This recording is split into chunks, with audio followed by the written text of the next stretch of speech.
Warrior Lore. Chapter 3909. Wang Zhe glanced at Zichun, then looked at the calm Feng Wulian and said, "What's the point of acting? You two are really ruthless.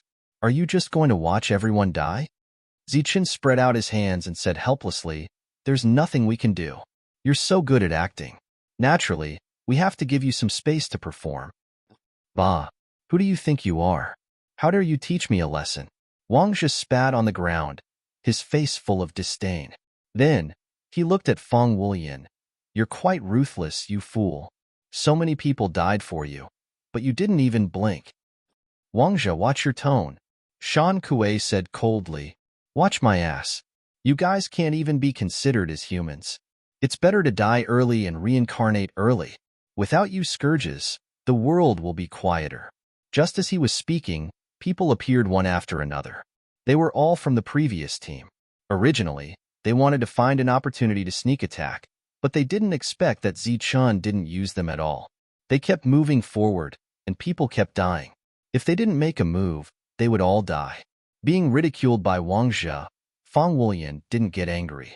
Instead, he looked at him and asked, "Who wants to kill me? When you die, I'll send you a message by burning paper." At this time, the surrounding people began to close in. Their eyes were filled with cold, murderous intent. Lan Guming and Shanya both took a step forward and took out their soul weapons. After the last battle on the sacred mountain, no one dared to be careless. At the crucial moment of battle, the sacred soul weapon would be in hand. "You guys didn't make a move along the way. Let me do it," Zichun suddenly said. He didn't give the two girls a chance to answer and just walked forward. The two girls had to retreat. However, they were very annoyed with Feng Wulian. So, when they were guarding, they only protected Shijio and excluded Feng Wulian. Feng Wulian noticed their small actions. He shook his head and smiled. He didn't care. Yu Gue stood on Zichun's shoulder and bared his teeth at the human soul realm in front of him. "Reckless fool. You dare to come here alone to seek death?" Seeing Zichun come forward, Wang Zhe couldn't help but sneer. But soon, his smile froze because Zichun had disappeared. In the next moment, a beam of light appeared in front of his eyes. Wang Zhe's expression changed abruptly, and he began to mobilize all the power in his body. But it was too late. His neck was grabbed by Zichun. The force of inertia carried his body and smashed him into the distance. With a loud bang, Wang Zhe's body smashed into the ground. The back of his head sunk into the ground. Countless yellow bamboo leaves flew into the air. Blood began to spurt out of his mouth, and his eyes were filled with shock. The others were also dumbfounded. Along the way, they had not seen Zichun make a move. They did not expect that he would be able to subdue Wang Zhe in one move. Zichun's eyes were frosty as he looked at Wang Zhe. "Can't you just look for opportunities properly?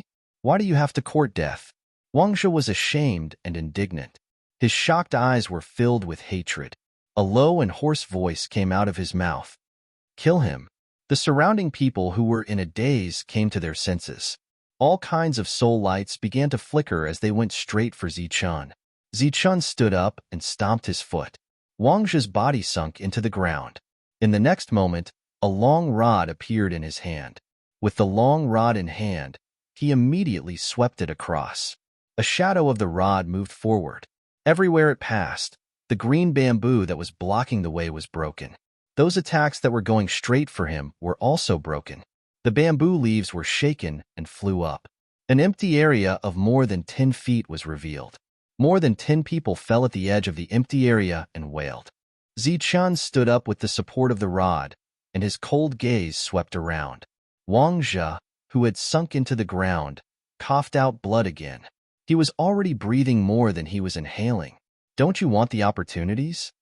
Zichun looked at the crowd and asked indifferently, "If you don't die, why do you want the opportunities?"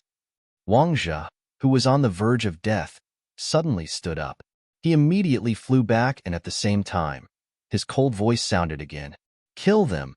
The empty area was immediately filled up.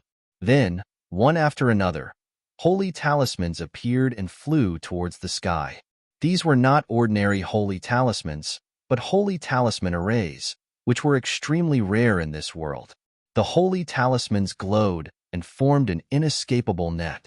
With a terrifying aura, It pressed down on the ground. Wang Zhe, who was standing outside the holy talisman array, sneered. What an idiot. Since I dared to deal with you, do you think I didn't make any preparations? At this moment, the huge net enveloped Zichun and the other 5. Obviously, it was going to kill them all. At this moment, the falling net suddenly stopped. Then, as if it was blown up by a hurricane, it flew towards the sky. Buzz. With a tremor, the array formed by many holy talismans shattered. The holy talismans floating in the sky instantly turned into flames and disappeared. Zichun was still standing in the same place. However, the long rod that he had propped on the ground was now pointed at Wang Zhe. How is this possible? Wang Zhe widened his eyes and looked at Zichun in disbelief. This holy talisman array was his greatest trump card and also the source of his confidence. It was said that it could even temporarily trap an Earth Soul Realm expert. How could it be broken so easily? You've worked hard. I'll send you on your way. Zichun's voice sounded again. At the same time, a shadow of a rod that stretched for nearly 100 feet appeared. The shadow of the rod fell, and everything was shattered. In the traces left by the straight shadow of the rod, only Wang Zhe was still standing. Blood dripped down from his forehead. His eyes widened as he looked at Zichun in disbelief. His body slowly fell backwards. He was dead. This time, nothing unexpected happened. The others all stood there in a daze, as if they had been petrified. Zichun, who was holding the rod, suddenly narrowed his eyes. He saw a black light suddenly coming in his direction. The long rod in his hand trembled. With a slight tremor, the shadow of the rod fell again. However, the black shadow suddenly sped up and brushed past the long rod. A few drops of blood appeared in the sky. The black shadow did not slow down and went straight for Fang Wulian.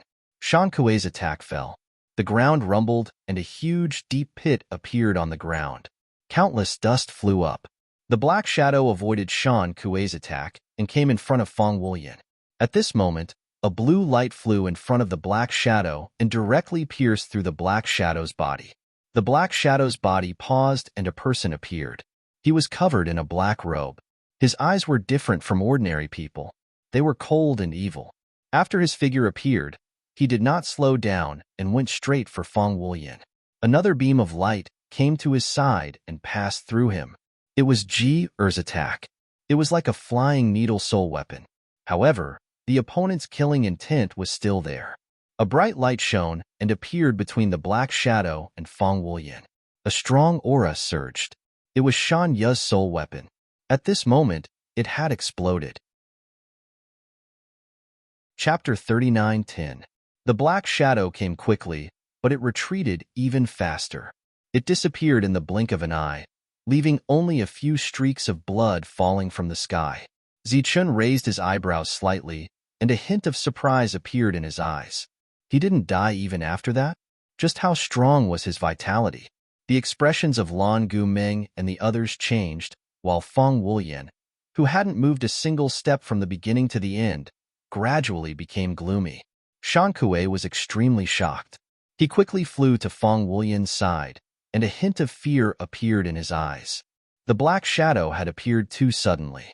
If Zichun hadn't noticed it in time and stopped it, he wouldn't have been able to react at all. But even so, his attack still missed. The human soul experts who had tried to surround and kill Fang Wulian stood there in a daze after Wang Zhe was killed, and they didn't move a single step. Let's go deeper. Zichun glanced at the crowd and said indifferently. He walked forward, and wherever he passed, the crowd subconsciously retreated, fear in their eyes. Zichun searched the dead Wang Zhe's body and took away the item he had exchanged for earlier. It was good stuff, and the more the better. After that, Zichun raised his head and looked at the crowd who still hadn't moved. He said, "What are you still standing there for? Don't you want the opportunity?" The crowd looked at each other, and some of them couldn't believe that this matter would be let go just like that. Fang Wulian walked forward and waved his hand. "The opportunity is the most important. Everyone, let's continue forward. This matter is over." Everyone had already seen Zichun's strength. Naturally, he was extremely powerful, and it would be very easy for him to kill them.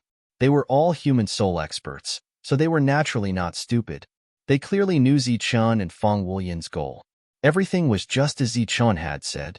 He needed cannon fodder. Now, they had no choice. They could either go deeper and open up a path as cannon fodder, or immediately fight to the death with Zichun. However, the few moves that Zichun had displayed earlier had already scared them out of their wits. Therefore, they didn't dare to fight anymore, and could only move forward. With the death of a drama queen and the escape of a shadow, everything returned to how it was before. Everyone was still working as cannon fodder. Zichun followed behind and enjoyed the fruits of their labor. Someone from my family wants to kill me. Feng Wulian's mood became very bad, even a little depressed. Zichun glanced at him. How fresh. Before he entered, he caught a glimpse of Feng Wulian's gaze. It was a gaze that he had seen many times before, a gaze that looked at a dead person. Wangzhe's preparation and the black figure might be Feng Wulian's doing. Zichun didn't hide anything from Feng Wulian. Shizhou carefully sized up Feng Wulian. With your level, they shouldn't be worried about your identity as the successor, right? Why would they need to silence you? His words weren't pleasant to hear, but his reasoning was correct. There were many geniuses in the Feng family. With Feng Wulian's mediocre strength and sparse soul force, Shizhou didn't dare to say that she could defeat all of them, but it wouldn't be a problem for her to defeat 2 of them. Why would Feng Wulian need to kill such a person? Besides, even if there was a conflict between them, they were still half-siblings. Feng Wulian didn't try to redeem himself with words. It seemed that after coming here, his personality had changed, or rather, he had returned to his original nature. His previous playboy personality was just an act. That's not the only reason. Their original intention should be to destroy the Feng family's bloodline and peerless geniuses. Hearing this, everyone looked at each other. Wasn't this too shameless? Previously, they thought that Feng Wulian had changed a little. Who would have thought that he would say such shameless words in the next moment? It's true. This time, it was Shankue who spoke. He said in a deep voice, "Young master is the top genius of the Feng family. He has the purest bloodline of the Feng family. When he was born, he even caused a worldly anomaly." Zichun glanced at Shankue. Seeing the other party's serious expression, he smiled embarrassedly and said, "I didn't expect you to be so good at telling jokes." If Feng Wulian didn't have the magic spirit robe on him, he would be at the lowest level of the human soul realm. Zichun could kill a large group of him with a single strike. Feng family's bloodline, worldly anomaly, peerless genius? Zichun obviously didn't believe it. Lan Guming and the others didn't believe it either. It's up to you whether to believe it or not. Anyway, the reason why they want to kill me is because they're worried about my rise. Feng Wulian's eyes turned cold. I just didn't expect them to send such a strange person. Speaking of the assassin, Zichun's expression changed a little. The other party's tenacious vitality was completely beyond his expectations. First, he was swept by his attack. Then, he was hit by Lan Guming and Xiao Er's attacks. His body was penetrated, but he was still able to escape. You know the origin of that person? I only know that he's a very strange person. He has close ties with the Feng family. He's very powerful and very special. However, I don't know his exact origin. Feng Wulian shook his head, feeling a little depressed. This was originally a secret. He had heard about it when he was looking for information about the Bamboo Sea world. At this moment, in another place, the black figure was lying on the ground. There were 2 bloody holes on his body, and his face was very pale. Damn it, I was careless. He panted softly, his eyes full of coldness. A ripple surged out from his body. The ripple slowly spread out. When the nearby bamboo came into contact with the ripple, they began to wither. The ripples extended to a radius of 10 feet. All the bamboos within a radius of 10 feet withered and withered. The vitality contained within the bamboos entered the black-robed man's body. The other party's originally pale face gradually recovered. The wounds he received also began to heal. He could actually devour bamboo to heal. Such a healing method could be called the Undying Saint technique in this place. Because bamboo was everywhere in this place, life was everywhere. After his wounds healed, the black-robed man suddenly turned his head and shouted, "Who is it? Come out." A person walked out from the bamboo forest. It was the black-robed man who walked behind everyone like he was admiring the scenery. "You've completed the mission?" The other party approached. The black-robed man who had just recovered shook his head and said, "I was careless. They noticed me ahead of time." "You didn't complete the mission, and you're also injured. You've really made our soul-devouring clan proud. You failed your first mission." "I was just careless. It's not that they're strong. Don't worry, I'll go kill them now." The other party turned and left. His previous injuries had completely healed. "Forget it. You've already alerted them. We'll talk when we get deeper." The other party waved his hand. The two members of the soul-devouring clan walked deeper. The surrounding bamboo was the kind that had devoured enough spiritual energy. Therefore, they were very quiet and would not turn into bamboo monsters to attack. Chapter 39:11. At some point in time, the screaming crowd in front of them quietened down. Then, there was no longer a single human soul in their field of vision. It wasn't that all of them had died, but that those fellows in front were unwilling and chose to escape. However, their method of escape was to go deeper. Although they had suffered heavy casualties along the way, they weren't willing to be cannon fodder and benefit Zichun. Looking at the bamboo forest that had been quiet for a long time, Zichun said, "Looks like we have to do it ourselves." White fog appeared in their field of vision, one after another. Furthermore, it was even denser, greatly affecting their vision. The effects of the spirit liquid from before had already disappeared, so they could only continue to swallow a drop. Following that, the few of them safely advanced a few kilometers. Along the way, the green bamboo they encountered gradually changed. The color of the green bamboo became brighter and more vibrant. A green bamboo swayed gently as its surface flickered with light. With a shake of its body, it transformed into a tall bamboo monster and blocked their path. Lan Gu Ming stretched out her slender finger. A blue light flew out from her sleeve and pierced through the bamboo monster in front of them. A bloody hole appeared on the bamboo monster's body as blue blood flowed out. The blood sizzled as it fell to the ground. A few large holes were instantly melted into the ground, emitting white smoke that was somewhat pungent. "This is poison," Fong Wulian shouted. The few of them immediately took out the detoxification fruits they had exchanged for and swallowed them. As for the tree monster that was struck by Lan Gu Ming's sword, it swayed and fell to the ground, turning into a bright-colored bamboo. It could be refined into weapons with poison attributes, so it was considered a good material. Zichun glanced at Lan Gu Ming, who put it away. This was Lan Gu Ming's spoils of war. At this moment, the quiet bamboo around them changed one after another. One bamboo monster after another appeared. Shan Kuei and the others immediately attacked and began to kill these bamboo monsters. Zichun stood beside Fong Wulian and observed the surroundings. Shijiu stood on the other side of Zichun and used her soul weapon to attack from afar. One bamboo monster after another was pierced through. Blue blood splattered everywhere as the ground was corroded into thousands of holes. Looking at the intense battle ahead, Zichun said, "Not many people will be able to return alive this time." Fong Wulian nodded. The few people present were all very strong, but they were still blocked by these bamboo monsters. If the others encountered these bamboo monsters, they would probably die. Moreover, they couldn't see the end of this path. No one knew how many dangers awaited them. Zichun said, "If that's the case, isn't your Fong clan worried that other forces will make things difficult for you?" Aside from the Fong clan, there were many other forces that came to the Bamboo Sea world with other motives. Although their motives were not pure, they all had the shadow of a large clan behind them. Once everyone died inside, one could imagine how much pressure the Fong clan would have to bear. Fong Wulian said, "I'm not sure. Perhaps the Fong family will also suffer heavy losses this time. For example, I, a very famous direct descendant, will also die here." Zichun laughed. "You know yourself well." Suddenly, a powerful aura attacked from the front. Shan Kuei, who was wearing battle armor and fighting in close combat, flew back and smashed beside Zichun, raising a large amount of soil. Zichun's expression changed slightly.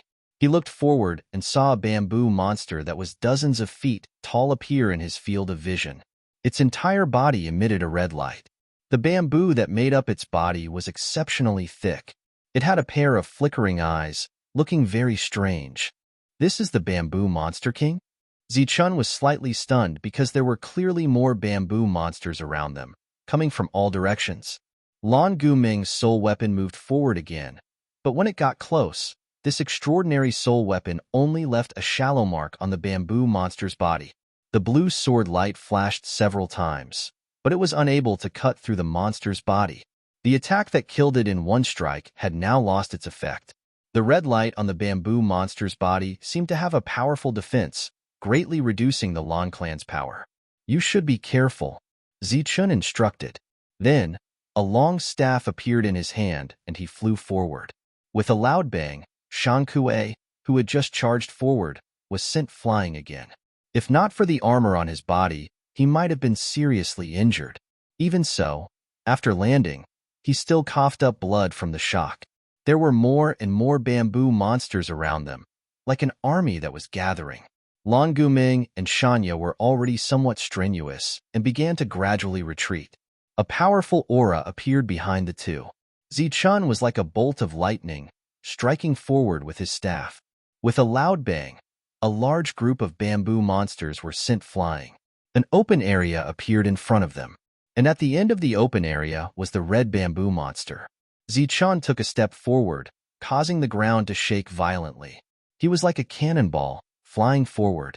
A bamboo blade appeared in the hands of the bamboo monster king. The main blade slashed forward, leaving a clear mark in the sky. The bamboo blade enlarged, its light illuminating the world. An earth-shattering aura surged down. On Zichun's left hand, a light shield appeared, releasing a strong light. It also enlarged, blocking above his head. Boom! The light shield trembled, countless rays of light fell down from all directions. A powerful force pressed down on the light shield. Zichun's body landed back on the ground. There were several cracks on the ground, and countless withered bamboo leaves flew into the air along with the dust. At this moment, Zichun sensed that there was a mountain pressing down on the light shield. He, who was holding the shield, was somewhat unable to breathe. Lan Guming and the others' faces changed, and they were about to go forward to support him. At this moment, another ray of light appeared in the world. This time, the light was purple. The surging aura was even more powerful and terrifying, instantly piercing through the world. More than half of the red light on the huge bamboo monster king's body dissipated, and its body was sent flying. When it fell to the ground, it let out a sharp cry. The other bamboo monsters abandoned their opponents and attacked Zichun. The light shield in Zichun's hand disappeared, and the patterns on the staff lit up by about 2/3. Rays of purple light flowed on the surface of his body. He swept the staff horizontally. A purple shadow of a staff moved forward, drawing a perfect half-arc. Within this half-arc, all the bamboo monsters and bamboo monsters were split into two. The bamboo monsters that were originally blocking the way were cleared out. Zichun's figure disappeared again. When he reappeared, he was already in front of the bamboo monster king. His gaze was cold, and he swung the staff down again. The purple light soared into the sky, illuminating the area within a radius of 10 li, attracting countless gazes. Another rumbling sound rang out, and the ground shook violently. In front of Zichun, a crater with a radius of 300 meters appeared. Chapter 39:12. After the bamboo monster king died, it left behind an extremely precious refining material. Zichun picked it up. The bamboo joint shone brightly, but it also contained a strong poisonous aura. He wrapped it in energy and put it away. The surrounding bamboo monsters summoned by the bamboo monster king did not flee in a sorry state because of their king's death. They were still charging forward, but this time, there was no order. They were no longer targeting Zichun alone. Everyone began to work together. Even Fang Wulian was no longer idle. With the magic spirit robe on his body, his battle prowess had increased by several levels. Killing those bamboo monsters was relatively easy. However, without the cannon fodder from before, those hungry bamboo monsters seemed to have gone mad. They constantly attacked the few of them. Zichun had no choice but to retreat and attack again. Although he was able to sweep away a large number of bamboo monsters each time, helping everyone clear out an empty space, there were simply too many bamboo monsters. There was practically no end to them.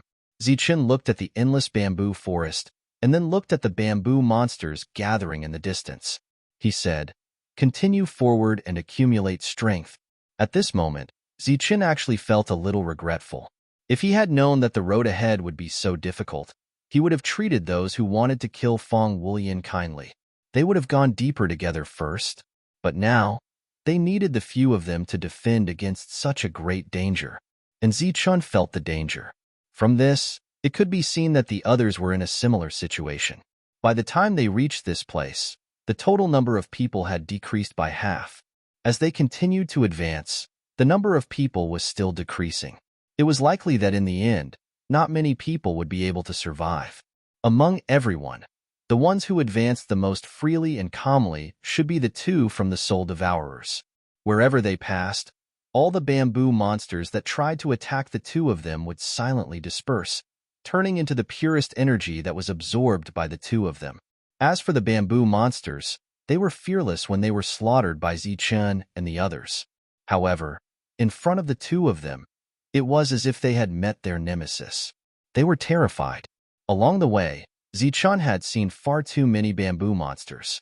Even though he had only opened a path, the number of bamboo monsters he had killed along the way was still a huge number. He didn't know how the other teams would fare, but Zichen believed that none of the people who had left back then would have made it here alive. Just like that, they fought and advanced. During this period of time, they would also take turns to rest and accumulate strength.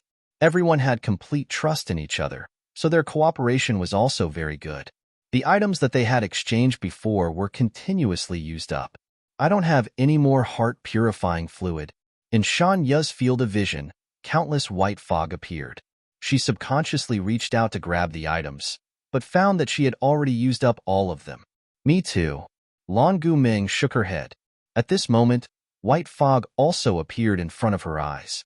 Zichun took out 2 drops of heart-cleansing eye-brightening liquid and handed it to the two of them, then looked to the side. Xiaoer said, "I don't want it. My soul weapon can automatically find enemies to attack." Feng Wulian also said, "My attack is too weak.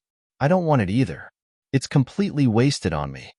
Zichun gave another drop to Shan Kuei. The other party was wearing battle armor, so he could charge and break through the enemy lines. At critical moments, he could even block attacks for everyone. Zichun also swallowed a drop. He walked at the front with a staff and shield in his hands. Shan Kuei was arranged to be at the back by him, in charge of covering the rear. As the items were used up, their speed clearly slowed down. However, the bamboo monsters were not affected.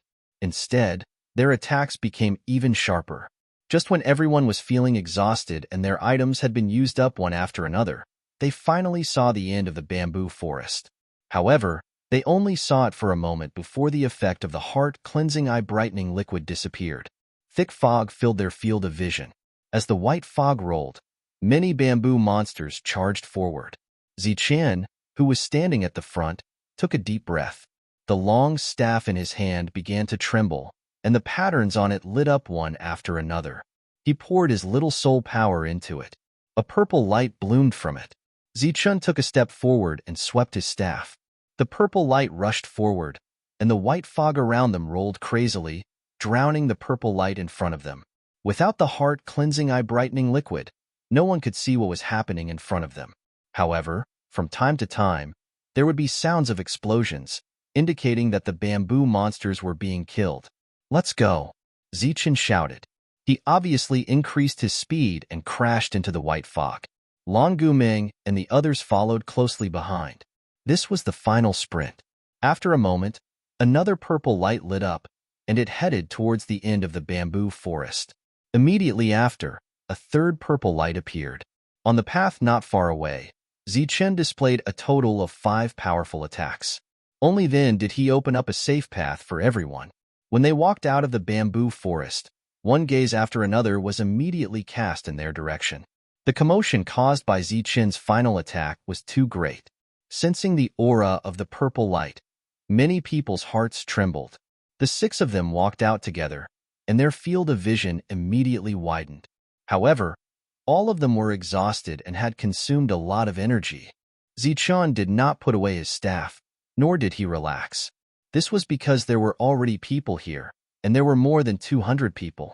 When they came, there were thousands of people, but only a few people were able to make it here. It was obvious that the casualties were great. Naturally, there were those who came early and those who came late. Those who came early were at their peak, while those who came late were still recovering. Zichen gave a few people a look. Everyone subconsciously distanced themselves from the group. Without needing Zichen's instructions, they began to recover. Zichen stood there with a long staff in his hand. It could be said that he was protecting everyone. After all, the people here could also be enemies. You should recover first. In this place, no one should attack us, Fang Wulian said. Zichen shook his head slightly. He did not feel at ease leaving his life in the hands of a group of strangers. Not bad. You actually made it here alive. A faint voice came from not far away. It was Fang Wuling. She was walking towards them. Wuling, it's you. Fang Wuling's face had a smile. At the same time, he subconsciously bent down. This was his posture in front of Fang Wuling. Beside Fang Wuling, Fang Wudao also walked towards them. Big brother is here too. Fang Wuling bent down a little more. This was not like seeing siblings, but more like a servant seeing his master. Fang Wudao said indifferently, "You've been acting for so many years. Aren't you tired?" Fang Wuling was slightly stunned. Big brother, what do you mean? Fang Wudao said, "I'm very surprised that you're still alive. However, I've had enough of your acting. After so many years, you really think everyone is a fool." The smile on Fang Wuling's face disappeared.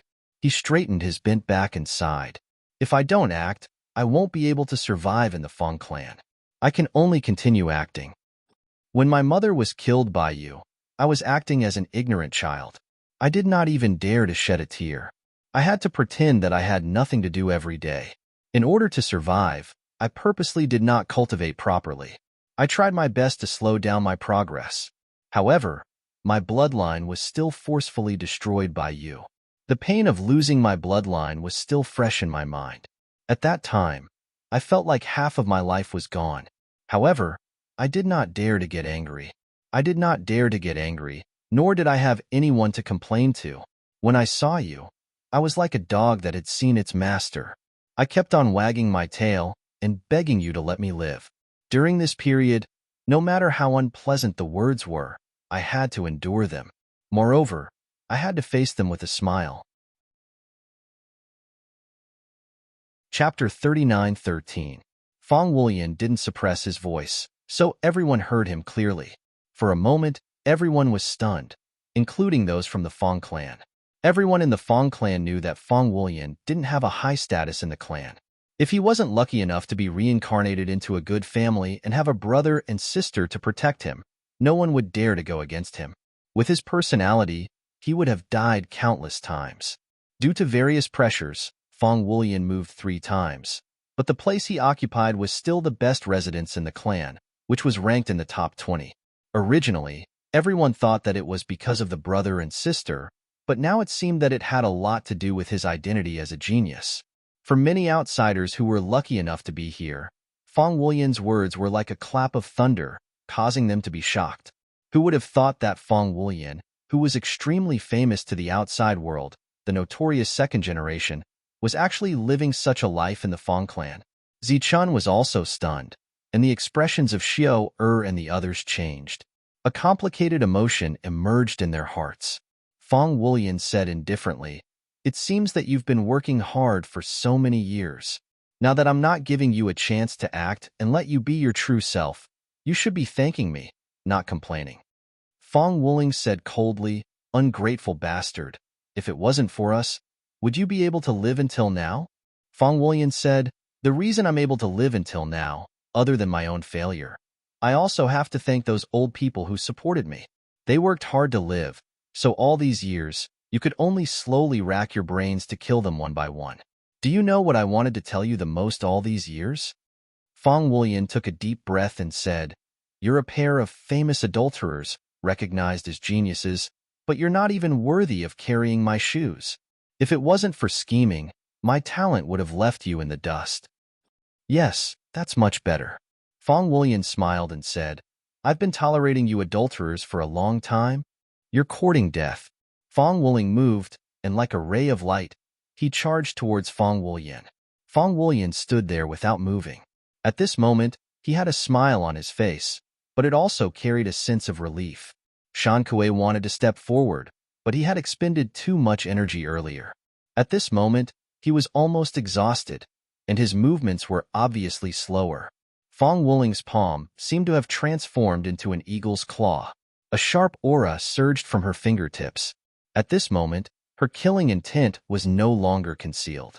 Zichen stood there without moving, as if he didn't notice that Fong Wulian was in danger. He looked at Fong Wulian and gripped the black rod tightly. The patterns on the rod began to change and gradually light up. A soul light suddenly appeared in front of Fong Wulian like a bolt of lightning and blocked the attack of the eagle claw. It was a weapon that looked like a long needle. It surged with a powerful aura, resisting the power contained in the eagle claw. It was Shijio. She, who had always hated Fong Wulian, actually saved him at this moment. Wang. The black staff in Zichen's hand erupted, and a powerful aura surged up like a violent storm, bringing with it a strong wind. His hair fluttering in the wind. Zichen's eyes flashed with cold killing intent. Fong Wuling grabbed the soul weapon and slid backwards. Shan Kuei, who tried to approach, was also forced back. The long staff in Zichen's hand pierced forward like a long sword. Countless ripples surged on the body of the staff.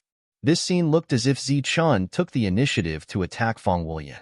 In fact, it wasn't. A black shadow appeared in front of Fong Wulian and then retreated like a shooting star. Fong Wulian also retreated.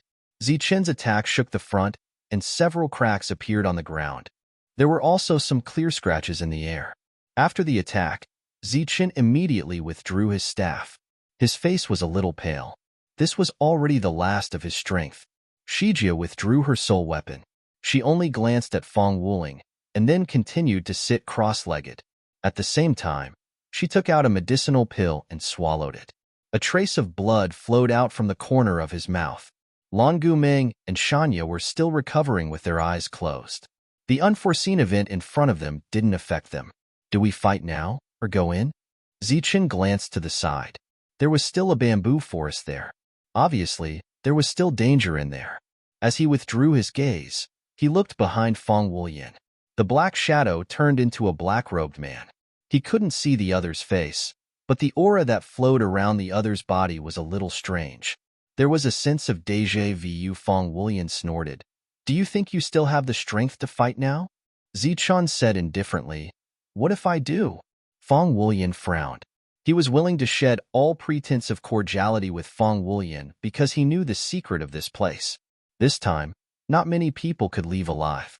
Fong Wulian and Zichen were not included in this group. Now, according to Zichen's overall condition, he was confident that he could kill him. But as Zichen said, what if he still had the strength to fight, and both sides were injured? There were still more than 200 people here. There might be some who came up with the idea at the last minute. He sank into silence, calculating the gains and losses of this battle. It's not wise to fight now. Let them continue to be cannon fodder. A sound transmission sounded in Fong Wulian's knowledge sea. Fong Wulian smiled and said, My brother is heartless, but I can't be unrighteous. I've already protected him for so long. Of course, I don't care if it lasts a little longer. After speaking, Fong Wulian turned and left. Fong Wuling coldly glanced at the crowd. The warning in his eyes was very obvious. Seeing the two leave, Zichen also breathed a sigh of relief. 2 Saint runes flew out in front of him and landed on his arms. Strands of power flowed into his body through his arms. He also began to recover, but he couldn't maintain his full strength. His recovery speed was not fast. At this moment, Lan Guming's blue dragon beast flew out and landed on Zichen's head. Fong Wulian spent most of his time sleeping and did not care about the outside world. However, as long as he attacked, victory was almost certain. Now that Fong Wulian had taken the initiative to appear, Zichen was also relieved. He sat down cross-legged and began to recover at full speed. Fong Wulian also sat down. For them, recovering to their peak state was the most important thing. Fong Wulian glanced over with some unwillingness in his eyes, but in the end, he did not continue to attack. There were more people recovering in the surroundings, but this time, they clearly had more things on their minds. Fang Wulian wanted to kill Fang Wulian, and Fang Wulian had directly revealed the relationship between them. They could be said to have indirectly found out about the Fang family's secret. Would Fang Wulian let them go? As time passed, some people had already recovered. However, they did not continue to go deeper. Instead, they gathered in groups of 3 or 5, discussing something. Their gazes would occasionally look towards the depths of the bamboo forest. It was not easy to reach here, and their losses could be said to be great. If there was a similar endless bamboo forest ahead, almost no one would be able to reach the end. This was because almost all of their items had been used up. If they entered the bamboo forest again, they would not even be able to determine their direction. As such, their chances of dying would be even higher. 2 hours later, Zichun had completely recovered and reached his peak state. However, he did not wake up and continued to close his eyes, pretending to recover. This was because the people who had arrived were all still in this area. None of them chose to go deeper. Everyone seemed to be waiting for something, or rather, they were not willing to be the first to enter. Another hour passed, but there was still no movement in the surroundings. Zichun opened his eyes. He couldn't go on like this. After he stood up, Long Guming and the others also stood up. After a long period of recovery, everyone's strength had reached their peak state. Fang Wulian glanced at the depths of the bamboo forest and said, "Those who can reach here are not fools." Zichun looked into the distance. At this moment, almost everyone had recovered, and their gazes were wandering around casually. It seemed that they were all waiting for the first person to enter. In the end, Zichun's gaze fell on Fang Wudao. He was sitting there and chatting with someone next to him. As if sensing Zichun's gaze, he turned around and glanced at Zichun. "Do you know what's inside?" Zichun suddenly asked. No one knew who he was asking. "I don't know," Fang Wulian replied. "Even you don't know what's inside. It seems that the confidentiality is very good." Zichun did not suppress his voice. Or rather, his purpose of speaking was to let others hear him. For a moment, many gazes fell on him. Zichun said with a smile, "It seems that we have to continue waiting. This time, so many people from your family came. Someone must know what's in the depths. Maybe there's a great secret." With that, Zichun sat down again and prepared to comprehend the spell. "What if there's really something good inside?" Shiju suddenly asked. "That's just a guess. What if there's no secret?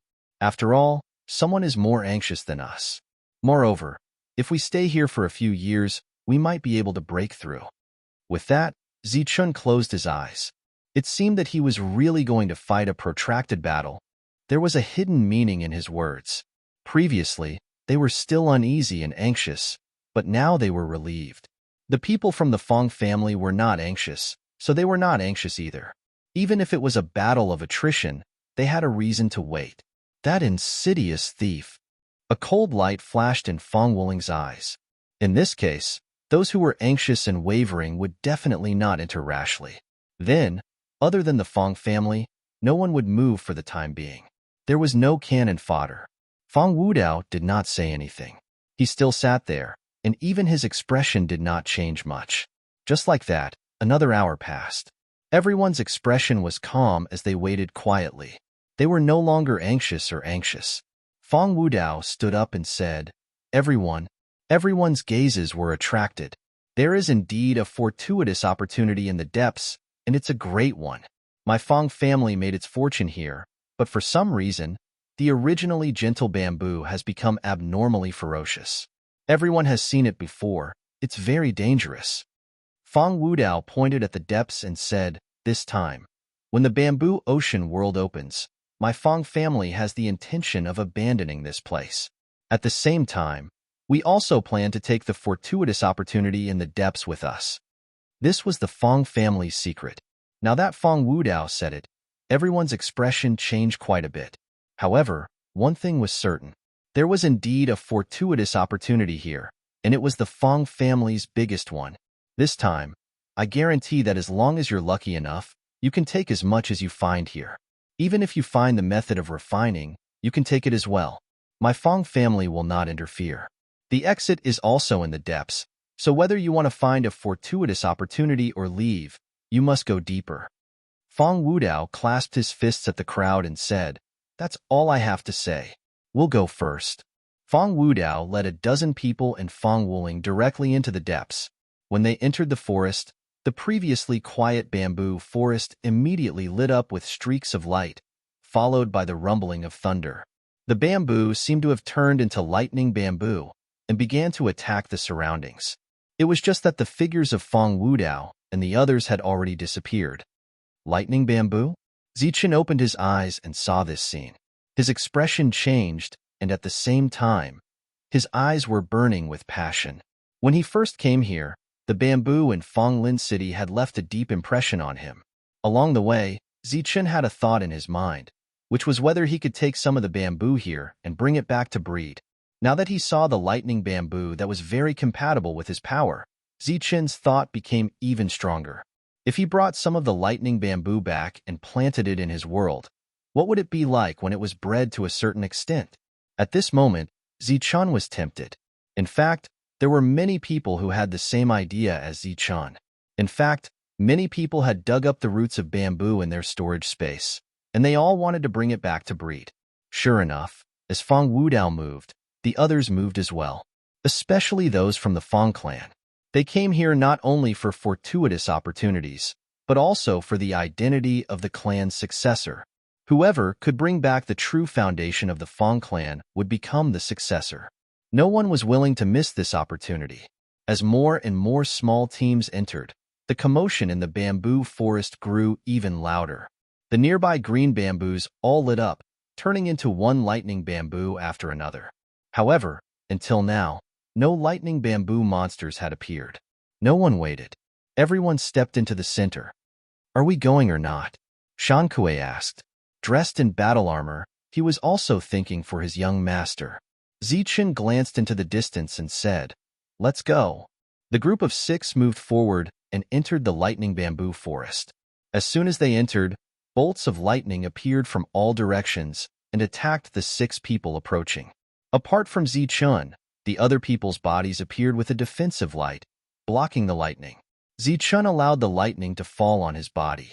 As the lightning entered his body, a familiar energy appeared and swam in his body, tempering his physical body. Zichen's eyes lit up. After entering the bamboo forest, he finally encountered the greatest opportunity.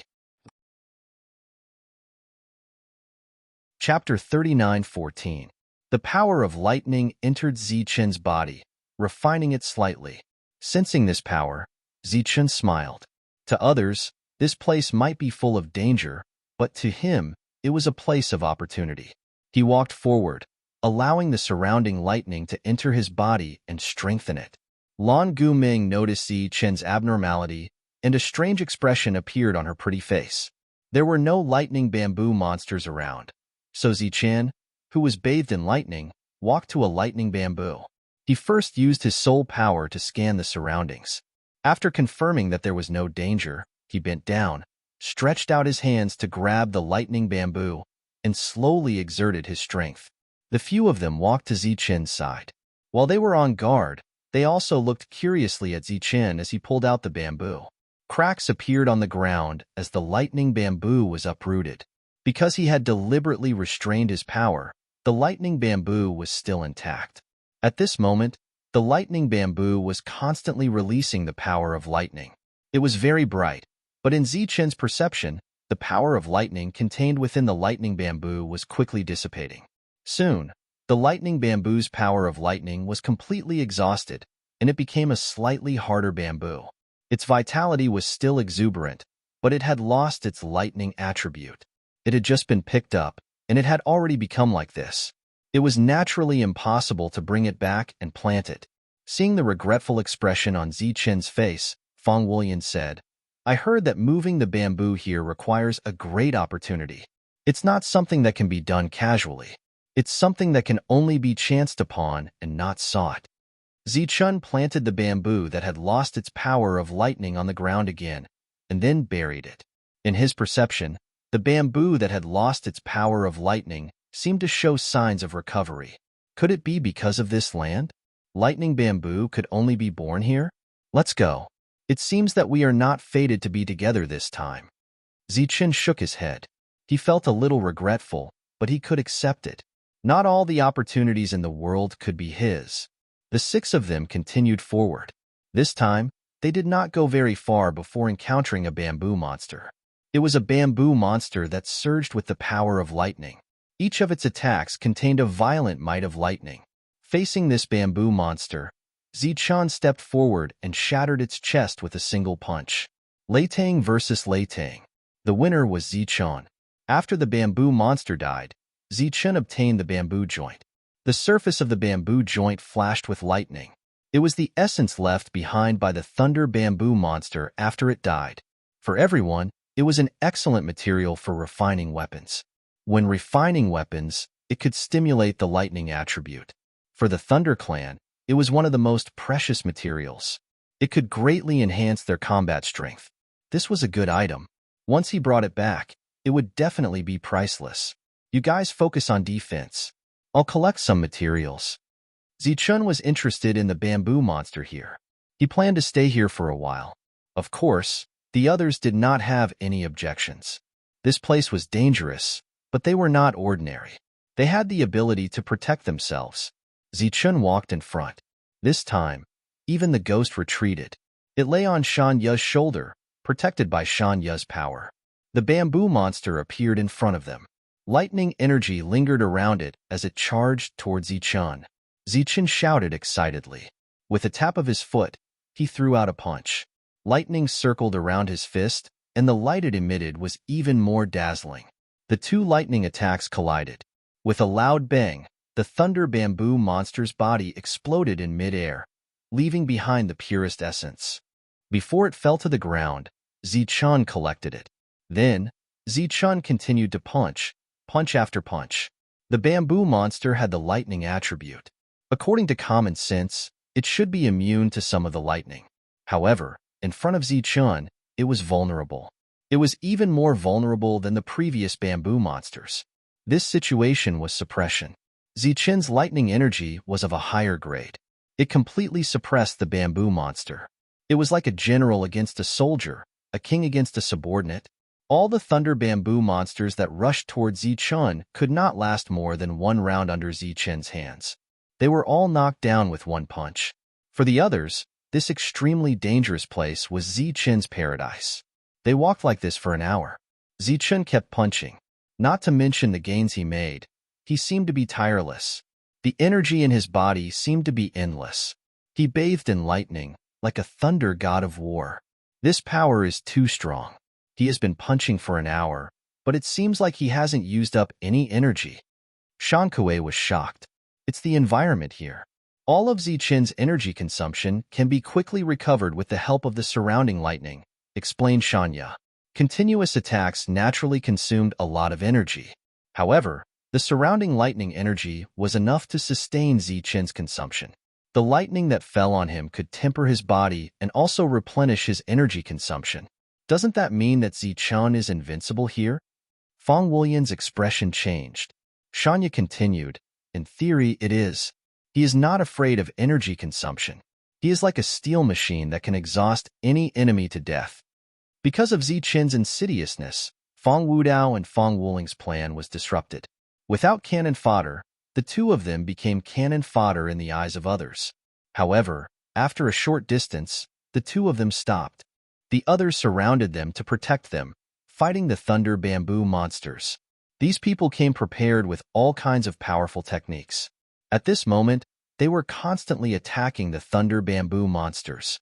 Fong Wudao stood there, his hands beginning to form a seal.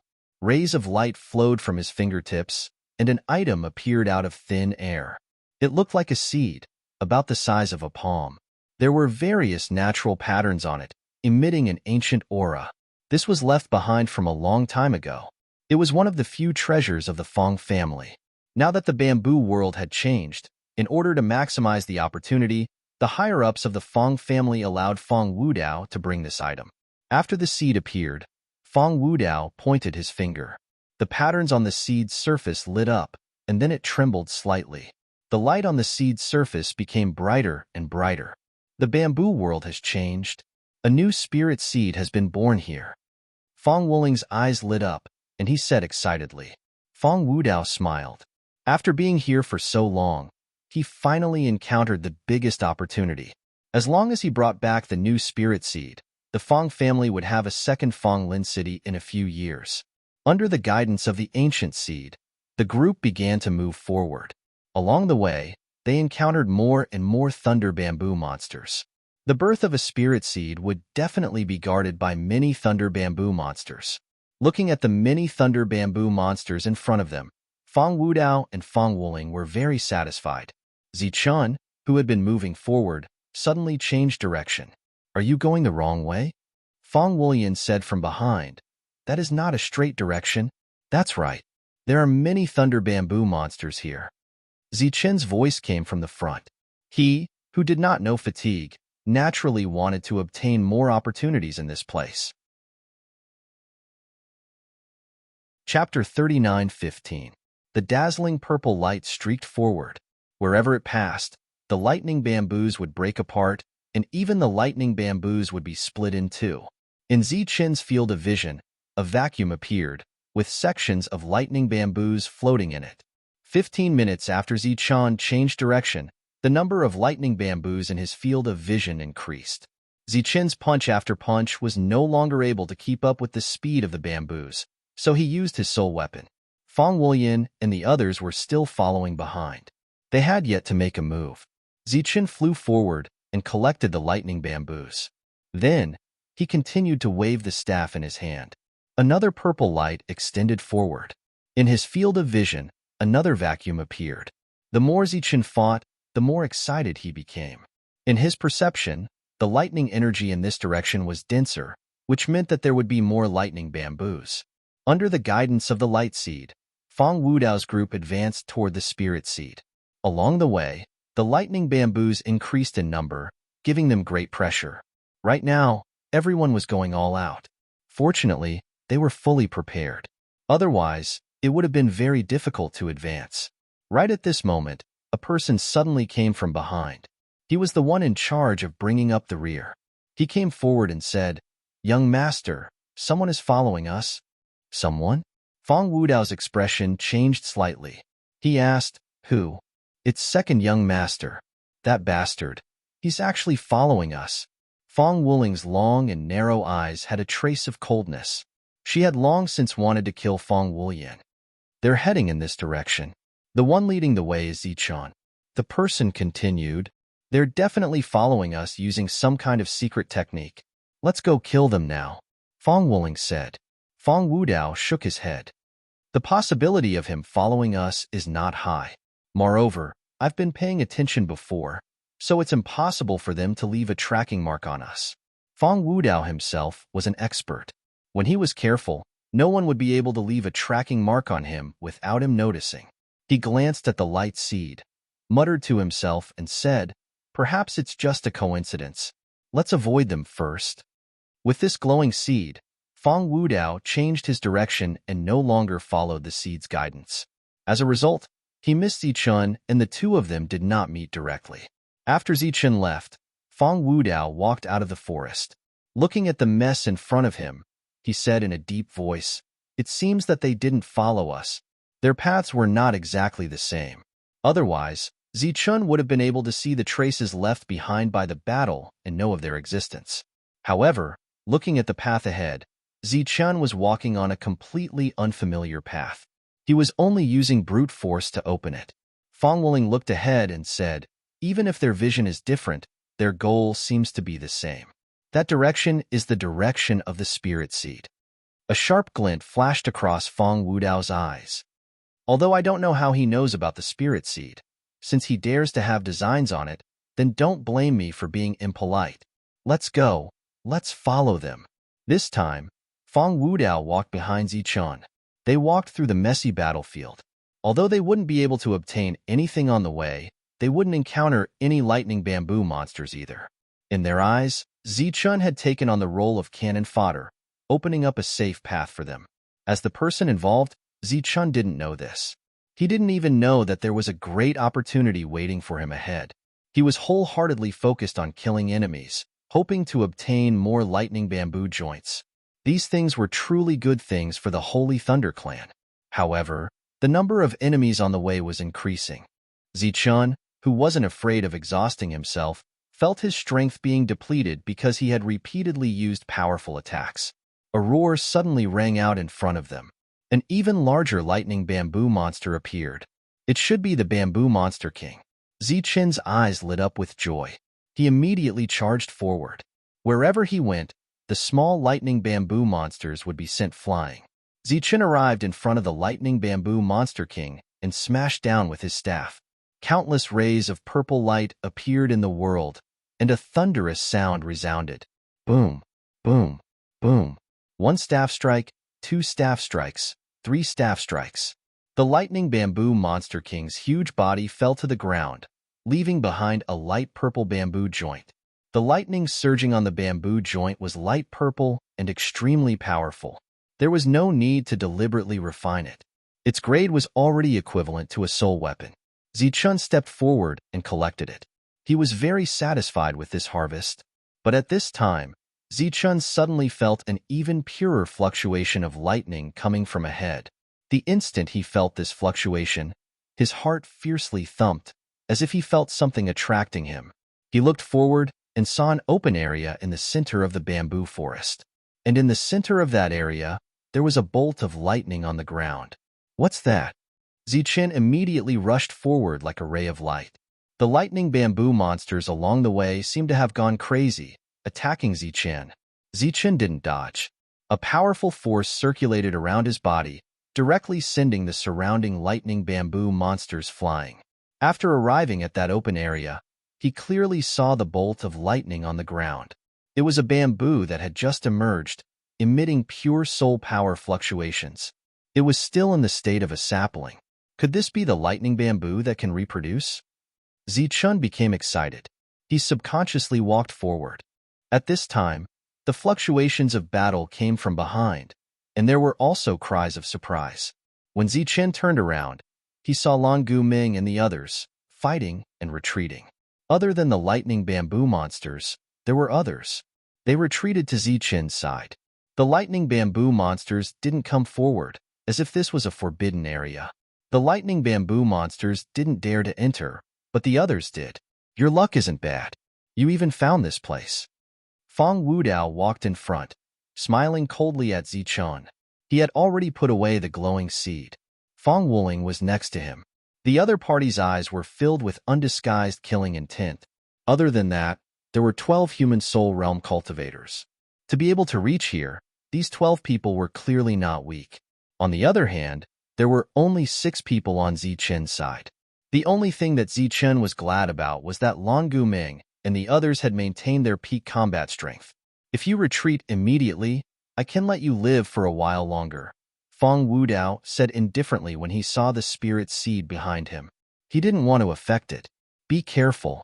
Zichun only said this one sentence before he continued forward. Fong Wudao's status in the Fong family was very high, and he was also known as the invincible soul realm in the Fong family. Beside him was an expert like Fong Wuling.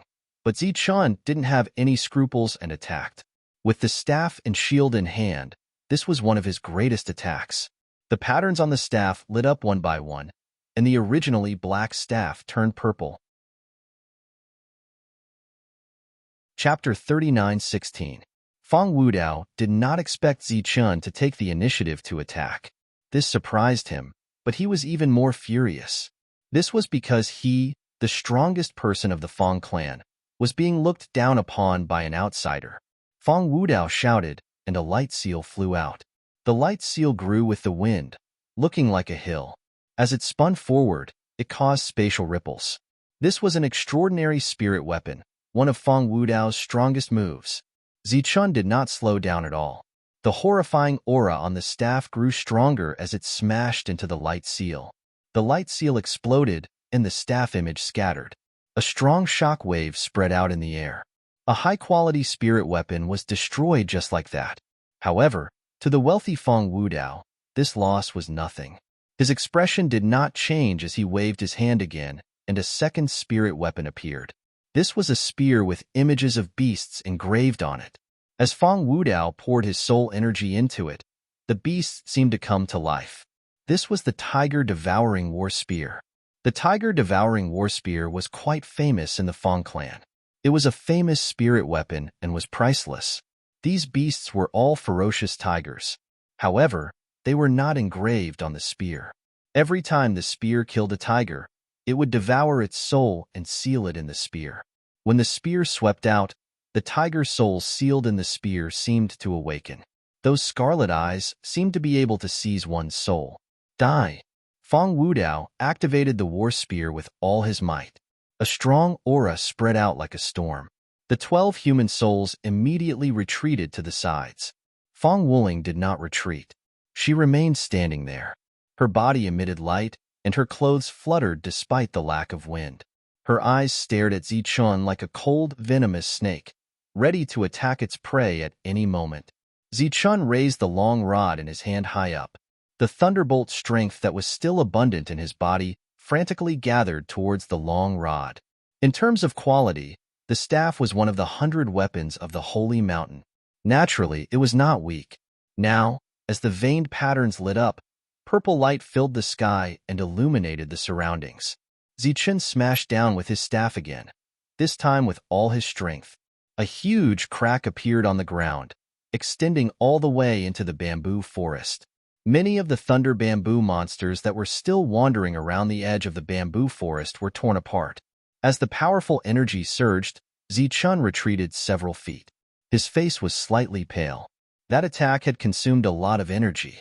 Looking at Feng Wudao in front of him, he had retreated nearly 30 meters. The battle spear in his hand was covered with cracks, and as Feng Wudao gently exerted his strength, the battle spear broke into several pieces. After 2 consecutive attacks, 2 soul weapons were destroyed. Even the rich and overbearing Feng Wudao had a gloomy expression on his face at this moment. It was not because of the spirit weapon, although it was indeed very precious. What he cared about was that he had lost a lot of face here. The 100 soldiers from the sacred mountain truly live up to their reputation. Feng Wudao threw away the broken spear in his hand and said indifferently. Zichun's pupil shrank, and the light shield in his left hand suddenly lit up. He raised the light shield in front of him. A sword light that seemed to materialize suddenly appeared. It was originally aimed at the space between Zichun's eyebrows, but it was blocked by the light shield.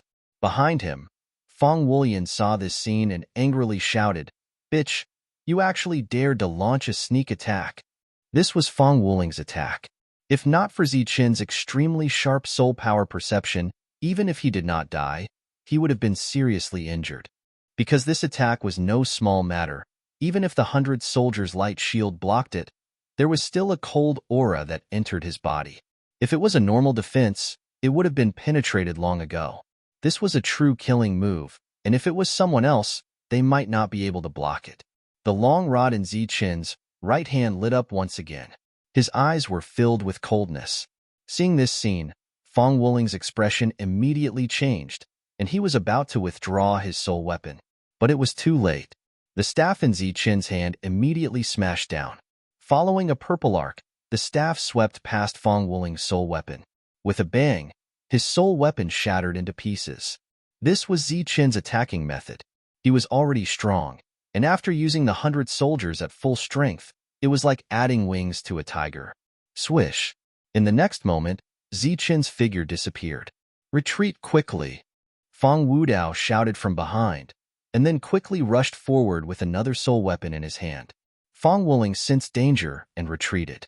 Zichun's staff was blocked by Feng Wudao, and a powerful aura spread out in all directions. Following that, Zichun's figure flashed, and he appeared beside Feng Wudao and struck again. Strike after strike, Zichun continued to circle around Feng Wudao and attack. During this period of time, the spirit weapons of both sides were constantly clashing.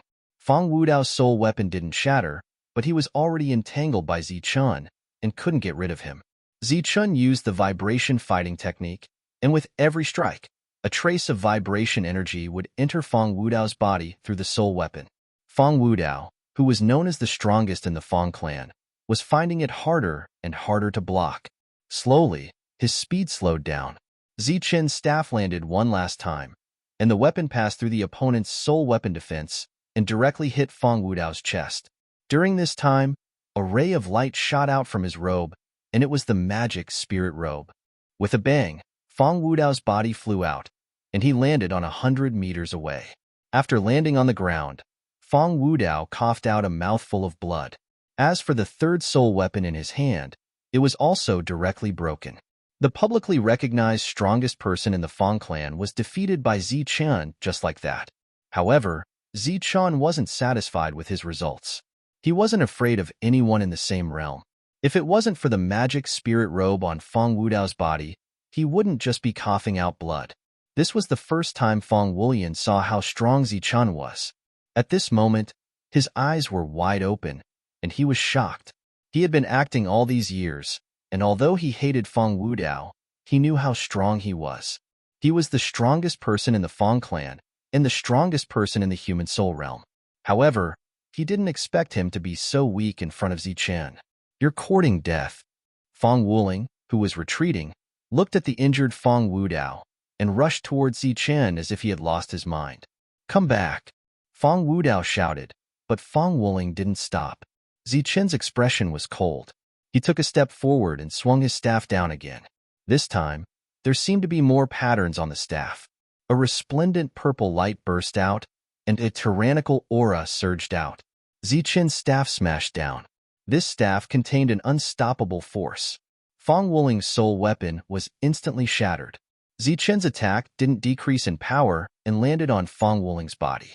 Her body was also sent flying. Although the magic spirit robe blocked most of Zichun's attacks for her, she was still seriously injured when she landed on the ground. The first and second strongest experts of the Fong clan were defeated by Zichun one after another. When the other 12 saw this, they immediately stepped forward and protected the two behind them. Fong Wudao staggered to his feet. He glanced at Zichun and said coldly, "If it wasn't for the advantage of your soul weapon, you wouldn't be my match."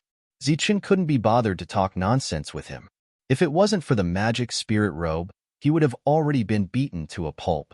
Suddenly, a grin appeared on Fong Wudao's face. Zichun had a bad feeling. He immediately turned around and saw a person appear where the thunder bamboo spirit seed was. It was a black-robed man. It was the guy who had failed to attack Fong Wuling twice. "You're courting death." Chapter 39:17. This was the only way Zichun could think of to stop him. However, the moment the staff left his hand, Zichun felt that something was wrong. In front of him, the 12 people who came with Fong Wudao actually attacked at the same time. Their movements were uniform, and the way they attacked was also different, as if they were using some kind of joint attack. Zichun, who felt that something was wrong, immediately held up the light shield in his hand, and a strong light bloomed. With a loud bang, the ground shook violently. The 12 attacks landed on the light shield at the same time, and the strong impact forced Zichun to retreat. During this time, there were sharp forces that wanted to break through the light shield and invade Zichun's body. The staff hit the ground in the distance, and with a loud bang, a huge pit appeared. The black-robed man dodged Zichun's attack, and at the same time took away the thunder spirit seed. His concealment technique was very clever, and he did not deliberately target Zichun, so Zichun did not notice it immediately. When Fong Wudao's expression changed, the other party had already succeeded. Whoosh, whoosh, whoosh. Lan Guming's attack arrived, but her and Shan Yu's reactions were too slow, and the following attacks were all dodged by the other party. With the spirit seed in hand, the black-robed man was ready to leave. At this moment, Zichun's body suddenly flew backward and landed not far from the black-robed man. The staff turned into a stream of light and fell into Zichun's hand. Holding the black staff, Zichun looked at the black-robed man and said indifferently, "You want to leave without leaving anything behind?" As soon as he finished speaking, Zichun's body disappeared, and when he reappeared, he was already beside the black-robed man. This was the footwork of the combat arts, and at close range, it could increase one's speed to a great extent. When he was in front of the other party, Zichun had already put away his staff and shield and punched at the other party. The black-robed man dodged, and the fist missed his shoulder. A light flashed under Zichun's feet, and he attacked again. The black-robed man held onto the spirit seed and continued to dodge. However, at such a close distance, it was clearly impossible for him to avoid all of the Thunder Combat Arts attacks. Just as Zichun and the black-robed man were exchanging blows, Fong Wudao and Fong Wuling also led their men to attack. If they could decide the winner and the loser, as well as life and death, they would be very happy. Shan Kuei shouted and activated the armor on his body. He took the initiative to move forward, blocking most of the attacks for the people behind him. Shan Yu's soul weapon appeared and whistled forward. Her target was Fong Wuling. She had long found that girl an eyesore. Looking at Shan Yu's strange soul weapon, a trace of disdain appeared in Fong Wuling's eyes. Her hand flashed again, and another soul weapon appeared. Coming from a large clan, it was only natural for her to have a lot of soul weapons. Furthermore, they were all of high quality. As the two soul weapons clashed, Fong Wuling's soul weapon once again shattered into pieces, while Shan Yu's soul weapon did not slow down at all and struck her body. With a bang, Fong Wuling coughed up blood and was sent flying. In terms of ranking among the 100 weapons, Shan Yu's pure miracle stone ranked higher than Zichun's black staff. Furthermore, Shan Yu herself was very powerful. The supreme power that she had comprehended was like the nemesis of all the soul power in the world. Fong Wuling, who was already injured, became even more injured. The disdain in her eyes had now turned into shock. She, who was so powerful, was actually defeated again. Defeated by an unknown woman? At this moment, she saw the woman in front of her suddenly disappear.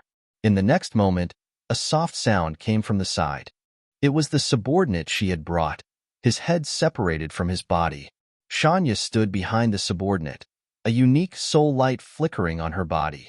That soul light made Fong Wuling feel a strong sense of danger. Who exactly is she? Just as Fong Wuling was shocked, Fong Wudao was also sent flying by a powerful force. This young master of the Fong clan, who was known as the #1 person in the human soul realm, only had half of his soul weapon left. His eyes were wide open, filled with disbelief. Being suppressed by Zichun was already sullen enough. But after all, Zichun was an existence who had turned the entire sacred mountain into a foul atmosphere. Furthermore, he had a powerful 100 weapons, so he could accept his defeat. But now, his soul weapon was actually destroyed by a stinky girl. Furthermore, the opponent's strength was extremely tyrannical and did not seem to be much weaker than Zichun. Previously, he had only paid attention to Zichun's information. He did not pay attention to the two by Zichun's side who were clearly just flower vases. The blue sword that belonged to Lan Guming was like a bolt of blue lightning, sweeping past Fong Wudao and piercing through the body of the person behind him. Fong Wudao had the magic spirit robe to survive, but the others did not. Fong Wulian was also making a move, but his strength was clearly much weaker than the others. He could not even compare to Shan Kuei. However, relying on the magic spirit robe on his body, he fought the enemy. Although he could not kill the enemy could not do anything to him. On the other side, Zichun was already fighting with the black-robed person. Under the effects of the martial arts, the other party could not escape even if he wanted to. He could only dodge and attack again and again. During this time, Zichun's attacks landed on the other party's body unhurriedly. Wisps of inconspicuous tremor force gathered towards the other party's body, then hid within the other party's body, waiting for a full explosion. Shan Yu's figure moved again, rapidly moving towards the second enemy. The soul weapon flew back into her hand, and she attacked again. Another human soul had been killed. There was almost no suspense at all. Xiao Er's attack was also very sharp. That special soul weapon of hers blocked Fong Wuling's following attack. Fong Wudao switched to a new soul weapon and fought with Lan Guming. Clearly, he wanted to delay the other party. Otherwise, these people would probably kill all the people he brought with him. Even so, the situation of the battle was still changing. His people were either injured or dead. Zichun's gaze gradually turned cold. After the last punch, he shouted, "Explode!" The tremor force that had entered the black-robed person's body earlier completely exploded. The black-robed person's body swayed, and blood continuously spurted out of his mouth. His strength became unstable. The staff in Zichun's hand appeared again, and the patterns on it immediately lit up. The black staff turned purple as it swept out. The black-robed person's black robes lit up with a light, forming a protective barrier. It looked like a magic spirit robe from the Fong family, but its defense was not as strong as the magic spirit robe. When the purple light approached, it was instantly torn apart. Following that, Zichun saw the other party's appearance for the first time. His expression could not help but change, feeling that they were familiar. At that moment, a cold light flashed in the black-robed person's bloodshot eyes as he coughed out blood. "Didn't you want it? Here." He tossed the thunder spirit seed to the side. As for the black-robed person, he quickly retreated, clearly wanting to escape. Zichun did not chase after him. Instead, he flew towards the spirit seed. After all, this was what he cared about the most. He grabbed the spirit seed and allowed the black-robed person to escape. How could the black-robed person's life and death compare to this spirit seed? Chapter 39:18. With a loud boom, energy waves spread out in all directions. The spirit seed exploded in midair and shattered into pieces. The lightning that was originally coiling around it was extinguished. Zichun's eyes immediately turned cold. He looked towards the forest, but there was no trace of the black-robed man. He had run away very quickly. Turning his head again, Zichun saw that Fong Wudao and the others had also left. It was obvious that they had already discussed with the black-robed man. They did not take the 3 corpses on the ground with them. It was probably too late. In this battle, Zichun had won strongly. He had suppressed Fong Wudao and Fong Wuling. Even the black-robed man was not his match. Long Guming and Shanya could also suppress Fong Wudao and Fong Wuling. There was no doubt about the battle strength of this team, but now everyone was clearly in a bad mood. Shanya walked to Zichun's side and bowed her head. "I'm sorry." Their attention had been on the battle, so the black-robed man had taken advantage of the situation and caused the spirit seed to be lost. Now, the spirit seed had been destroyed.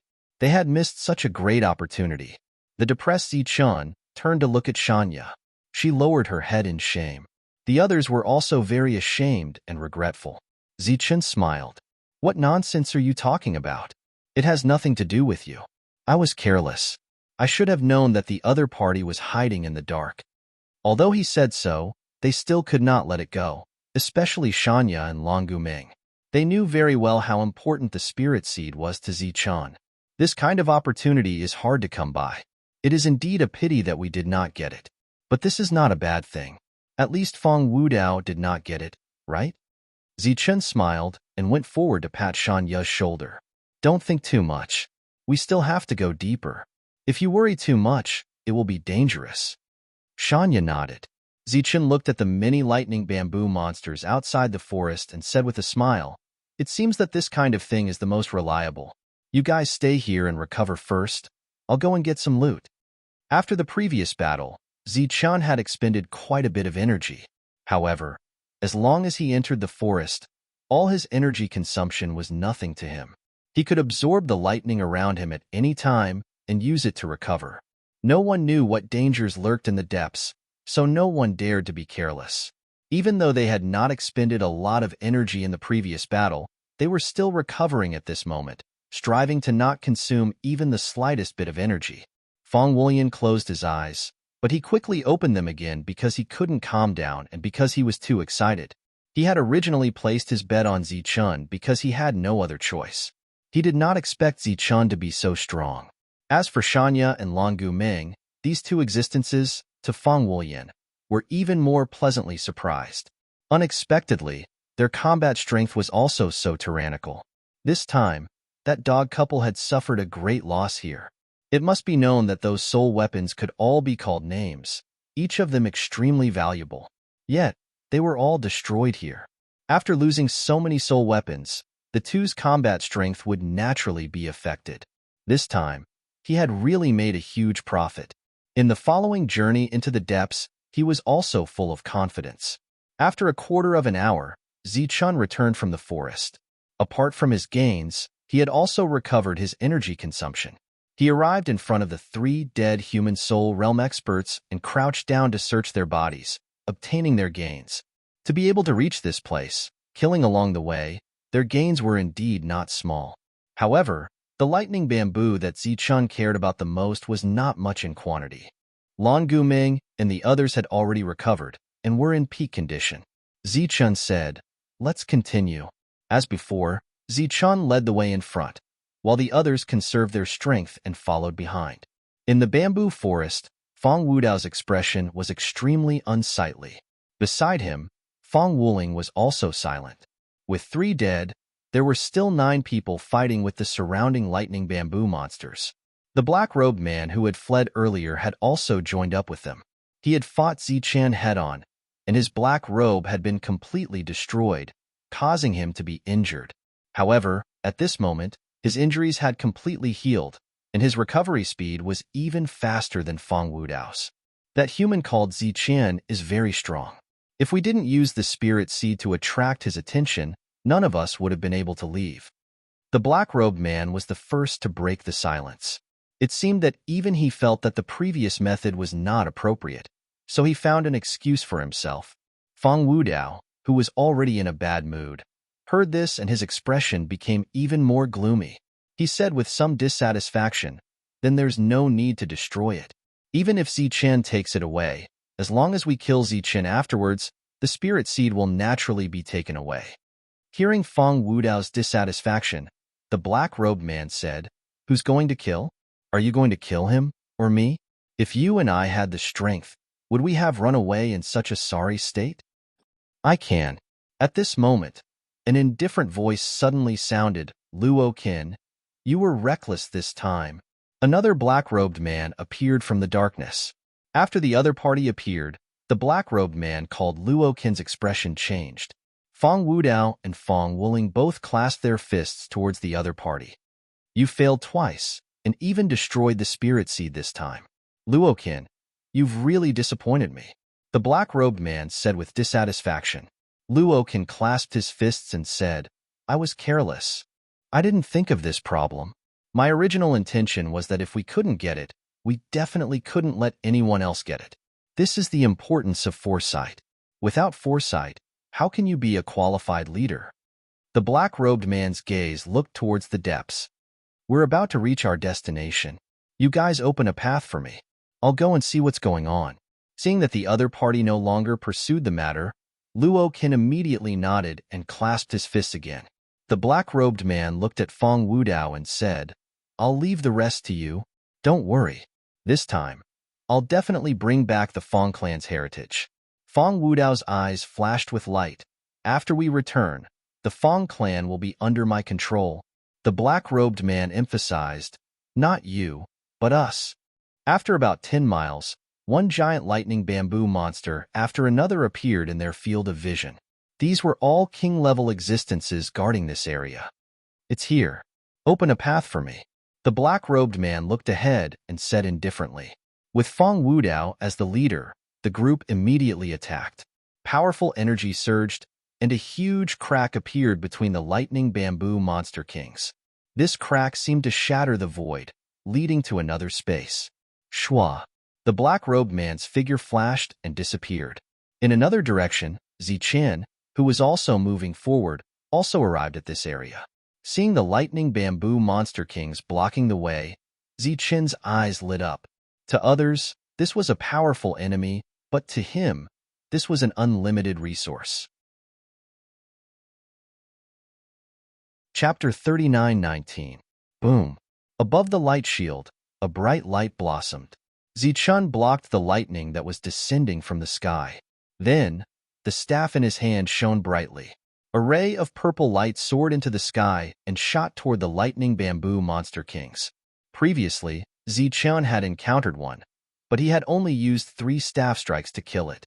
As the stick descended, the lightning bamboo monster king's body merely swayed slightly before neutralizing the power of his attack.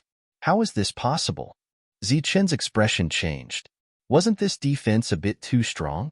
Right at this moment, the lightning in the sky once more descended. It was like a chain of lightning that pierced through Zichun's head. The light on the light shield began to fade. The protective light shield also began to distort. This isn't a single strand of power. It's a combination of power. Zichun's expression changed once more. He finally discovered the problem.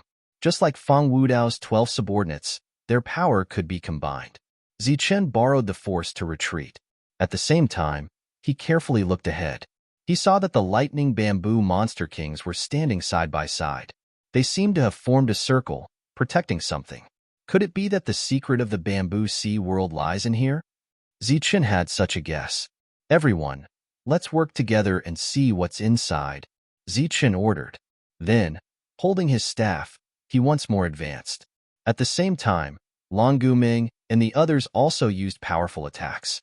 One after another, their attacks landed on the lightning bamboo monster kings. Such terrifying power, and even the 300 weapons, was still unable to kill a single lightning bamboo monster king. Instead, a gap appeared next to the lightning bamboo monster kings. It was as if a spatial gate had opened, emitting dazzling light. Seeing that gap, Zichen's expression changed. He didn't know what was going on, so he didn't immediately enter. Right at this moment, the gap began to shrink. Don't hold back. Continue attacking. The previously hesitant Zichen immediately flew forward. You all wait here. I'll go in first to see what's going on. Zichen entered the gap. In the next moment, the gap disappeared. After entering through the gap, the countless bolts of lightning disappeared, and so did the lightning bamboo monsters. What appeared in Zichen's field of vision was a bamboo that extended straight into the sky. However, it was too tall, as if it reached into the clouds. Its peak could not be seen. It was also very thick, like a wide and thick wall. This should be the core of the bamboo sea world, and this towering bamboo should be the true king of the bamboo sea world. This was the biggest secret of the bamboo sea world. In addition to this bamboo, Zichen also felt a strange aura. This aura felt familiar to him, but he did not know where he had seen it before. At this moment, he saw a black-robed man standing in front of the bamboo king. Energy was constantly flowing out of the bamboo king's body and being absorbed by the black-robed man. He was devouring bamboo king's power. It's the soul-devouring clan. A ray of light flashed through Zichen's mind as he cried out in alarm. He had always felt that the other party was somewhat familiar, but he couldn't recall who it was. Only after seeing the other party devour his soul power did he realize who it was. This was the first time he encountered the soul-devouring clan after leaving the Card Tower world. Zichen's exclamation startled the other party. The black-robed man turned around. After seeing Zichen, he smiled coldly and said, I haven't killed you yet, but you actually delivered yourself to my doorstep. You're the first to rush to your death. I really didn't expect the soul-devouring clan to appear here. It seems that the Feng clan has secretly colluded with you. Zichen walked forward. The soul-devouring clan existed in this world, but there weren't many of them. Just like in the Card Tower world, once they met, both sides would fight to the death. It seems that you have some understanding of my clan. This is all the more reason why I can't let you go. A black light flew out from the black-robed man's body and instantly turned into a soul-devouring beast, pouncing towards Zichen. A tyrannical aura of soul power surged over. In Zichen's hand, the patterns on the long rod lit up again. He looked at the incoming soul-devouring beast and said indifferently, I'm afraid you don't know how I made my fortune in this world. As the rod fell, purple light flickered and the soul-devouring beast's body directly collapsed. The rod shadow's power didn't diminish and continued to move forward, aiming directly at the black-robed man's head. The other party raised his palm, and a black soul light circulated in his palm. Along with a boom, the rod shadow directly collapsed. A black long rod appeared in each of Zichen's hands. They looked exactly the same. As the two merged, the patterns on the black long rod immediately turned purple. This was a powerful attack of martial arts, and it was directly used by Zichen. The rod fell. The entire space seemed to have begun to distort. This rod carried with it a powerful force. Oomph! Seeing Zichen's rod, the other party snorted. His hands quickly formed a seal, and a soul power circulated in the sky, forming a complicated pattern, blocking above his head. With a boom, the pattern instantly collapsed, and Zichen's rod was also blocked by the other party. Zichen was very surprised to be able to block the attack of hundreds of soldiers. At this moment, a black light flashed in front of him, and the black-robed man actually rushed towards him.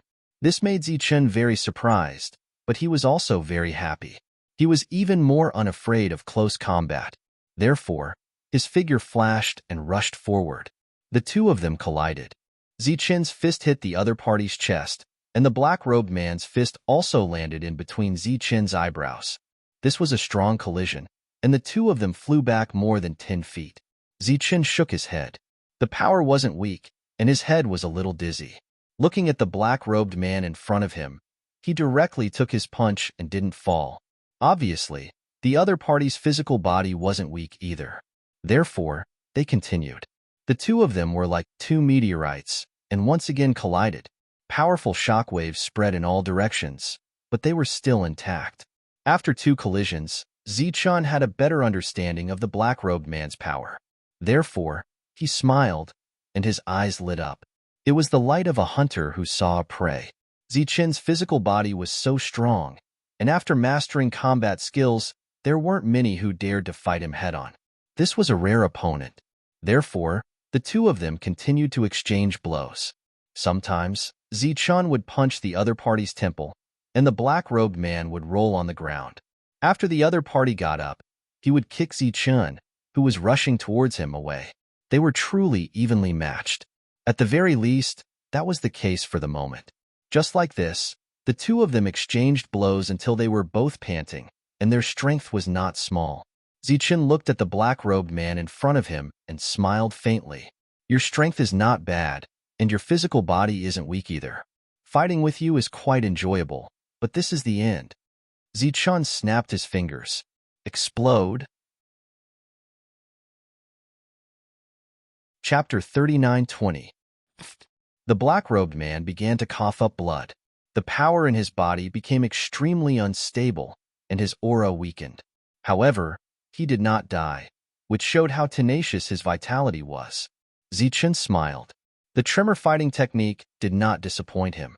The other party half knelt on the ground with blood flowing out from the corners of his mouth. He raised his head and looked at Zichun.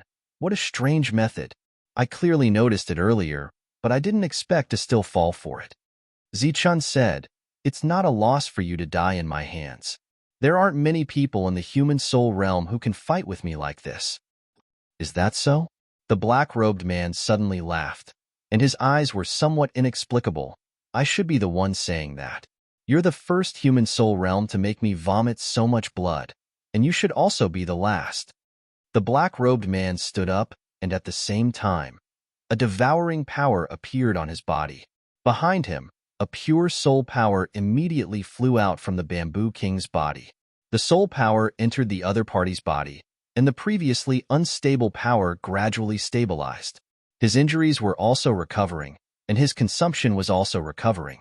Seeing the other party's injuries recover at a speed visible to the naked eye, Zichun's eyes were filled with shock.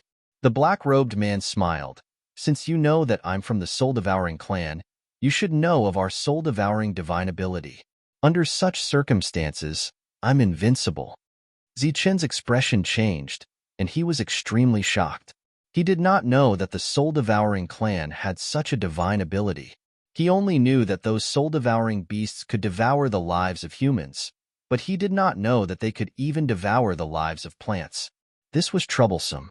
The black-robed man was in this place, just like how he was in the bamboo forest. He was truly invincible. Before you die, do you have anything to say? The black-robed man smiled and said, or rather, you haven't had your fill yet. Let's continue? Zichun said, if that's the case, then I want to know the reason. What reason? The black-robed man asked. Why is the Fong family willing to open this world? Even if this world has become uncontrollable, the opportunities inside still exist. Why are they willing to share them? Zichun asked the question in his heart. The black-robed man could not help but laugh. You seem quite smart, but I didn't expect you to be a fool. Do you think the Fong clan is doing this out of kindness? Then why don't you take a look and see how many people have made it here? There's no such thing as kindness. It's just that the Fong clan needs cannon fodder, but they can't bear to part with their own people, so they found these cannon fodder from outside. It's true that there are opportunities here, but how many people have obtained them? Didn't they all die? Zichun shook his head and said, it's not the same. Almost everyone who came here has a backer. If everyone dies, how will the Fong clan explain it to their families? Explain? The black-robed man laughed disdainfully. If everyone dies, and only Fong Wulian and Fong Wuling return, and the Fong clan's bamboo sea world is destroyed, do you think there is still a need to explain this matter? Zichun said, even if you don't explain, the other forces will still hold a grudge in their hearts. Even if they don't say it on the surface, they will secretly make things difficult for the Fong family. Why bother? The black-robed man sneered. You're too naive. The people who came this time are all elites from other clans. After they die this time, those clans will lose a generation of inheritance. With one generation less, do you think they still have a future? Do you think they still have the strength to make things difficult? Zichen's expression changed. There's a saying, those who follow me prosper, those who oppose me perish. Have you heard of it? The black-robed man laughed. Soon, there will only be one force left in this area. The black-robed man told Zichun a huge secret. The Fong clan had made a huge move this time, and all the forces were chess pieces on the chessboard. The real mastermind, besides the Fong clan, should also be the shadow of the Soul Goblin clan. Once the chess game was over, those major forces would either submit or disappear. The reason why the black-robed man dared to tell Zichen this secret was because he was sure that Zichun would not be able to leave alive. He had absolute confidence in his battle strength. Zichun said with a smile, "Thank you for telling me, but I'm sorry to tell you that I don't plan to die yet." The black-robed man waved his hand and said casually, "I know that no one is willing to die like this, so I'll give you some time to delay your recovery." This was a difficult opponent, but also a powerful one. Zichun did not dare to be careless. He waved his hand, and 9 holy talismans appeared in front of him. They were the ghost spirit holy talismans. Previously, he deliberately delayed because he wanted to recover, but at the same time, it was also because Zichun had a certain level of confidence in himself, especially in the ghost spirit holy talismans. Once this talisman was used, it could often determine life and death in an instant. The holy talisman shattered, and little ghosts appeared one after another. They rotated, forming a talisman array, and flew toward the black-robed man. Holy talismans, interesting. The black-robed man smiled faintly and waved his hand. A sharp attack landed on the little ghosts. The little ghosts' bodies twisted, but did not dissipate. The smile on the black-robed man's face faded a little. He punched again, and the little ghosts trembled, but did not dissipate. He did not have the chance to attack a third time.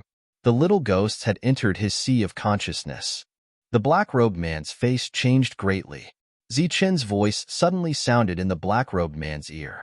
He instantly approached and punched. With a loud bang, the black-robed man was sent flying by Zichen. His body began to cough up blood in midair. If it was an ordinary enemy, Zichen would not continue to attack after using the ghost spirit holy talismans. However, this black-robed man was different. He brought a strong threat to Zichen, so Zichen did not dare to be careless. With the black staff in hand, Zichen attacked with all his strength again. Purple light bloomed, and the black-robed man's body was sent flying again. Zichen was like a shadow, and every attack was full of strength. He had already consumed a lot of his strength, and now it increased again. However, Zichen did not dare to hold back. He attacked again and again. Purple light bloomed continuously, and a thunderous sound rang out one after another. It was deafening. Until his strength was exhausted, Zichen attacked a total of 11 times, and every time he attacked with all his strength. With the Ghost Spirit Holy Talisman, Zichen's means could fight against an Earth Soul Realm expert. It was hard to imagine that he used all his strength to deal with an enemy in the human soul realm. The black-robed man's bright black robe had long become tattered and had lost its defensive function. He fell to the ground, motionless, as if he had lost his soul and was dead. Zichen let out a long sigh of relief. Fortunately, nothing unexpected happened. The battle was over. Chapter 39:21. Zichen had just taken a few steps forward when he suddenly stopped. He cautiously stared ahead, a trace of shock gradually appearing in his eyes. A bright light flew out from the bamboo king in front of him, heading straight for the black-robed man. The black-robed man stood up again. Blood flowed out from the corner of his mouth. His robes were tattered, and he looked very miserable. However, his aura was growing stronger. Not only did he not die, he was even better off. Your attack is not bad. If it was somewhere else, perhaps I would really be dead. But here, I am invincible. The black-robed man smiled coldly at Zichun and said, I see that you have used up all your strength. Do you still want to stall for time? I can give you time. After all, I need some time to recover to my peak. This was the most difficult opponent that Zichun had ever faced. He, who was already exhausted, did not say anything and directly used the recovery technique. Flames ignited around his body, and his endless potential began to be stimulated. Directly devouring this bamboo king that can't resist is indeed meaningless.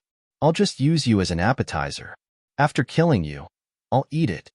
The black-robed man smiled faintly and said, Use whatever means you have. Sensing the power of recovery, Zichun did not hesitate and once again activated the black staff. At the same time, a staff appeared in his left hand, which was formed from energy. The two combined, and the soul weapon began to tremble. A powerful aura surged out. The staff fell, and the world suddenly brightened. The black-robed man's body flew backwards again, and blood streaked across the sky. The black-robed man laughed. Not bad, interesting. Let's continue. After rolling on the ground and standing up again, he found that Zichun had actually put away the black staff. He smiled and asked, Are you resigned to your fate? During this time, energy constantly flew out from the bamboo king and was forcibly absorbed by the black-robed man. Mysterious and unfathomable. Resigned to his fate was impossible. Zichun, whose body was burning with flames, reached out his hand and drew in the air. The tip of the brush bloomed, and Zichun used the heaven and earth brush. This was his strongest move. If this move didn't work, then he would really die here today. A crack appeared, and the entire space seemed to be split into two, extending forward. The smile on the black-robed man's face froze. He felt a sense of danger. He let out a loud shout as he rapidly made a series of hand seals with both hands. Countless soul lights converged in front of him, forming the head of a beast. It looked like a soul-devouring beast. It opened its bloody mouth and pounced forward. Whoosh! When the soul-devouring beast's head met Zichun's attack, it was instantly split into two.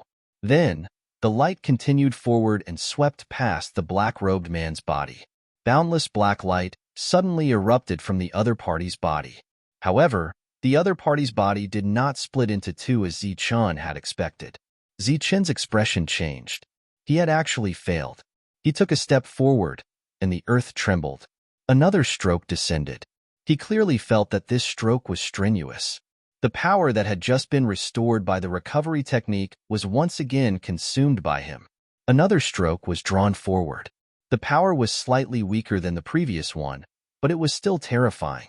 It had the power to cut through space. The black-robed man stood in place without moving, but the hand seals in his hand were faster. A huge black vortex appeared behind him, and a torrent of power flew out from the bamboo king's body and was absorbed by him. Zichun had consumed a lot of energy, and the other party's injuries were extremely serious. At the moment, he was maintaining his life. It could be said that both of them were wearing each other down. It was just a matter of who could last until the last moment. Zichun's attack arrived and landed on the black-robed man's body. The black light continued to bloom. The black-robed man's body swayed, but this time, he was still not cut open. Zichun, who was in front, also swayed. He really felt the danger. He clenched his teeth and coughed out a mouthful of blood. The blood condensed in front of him and did not dissipate. Zichun's hand mysteriously touched the blood and made another stroke. In addition to his own power, there was also his own blood essence. After the stroke landed, Zichun's body fell. This time, he really had no power. His face was as pale as paper, and he resigned himself to fate. The blood-red attack flew forward rapidly.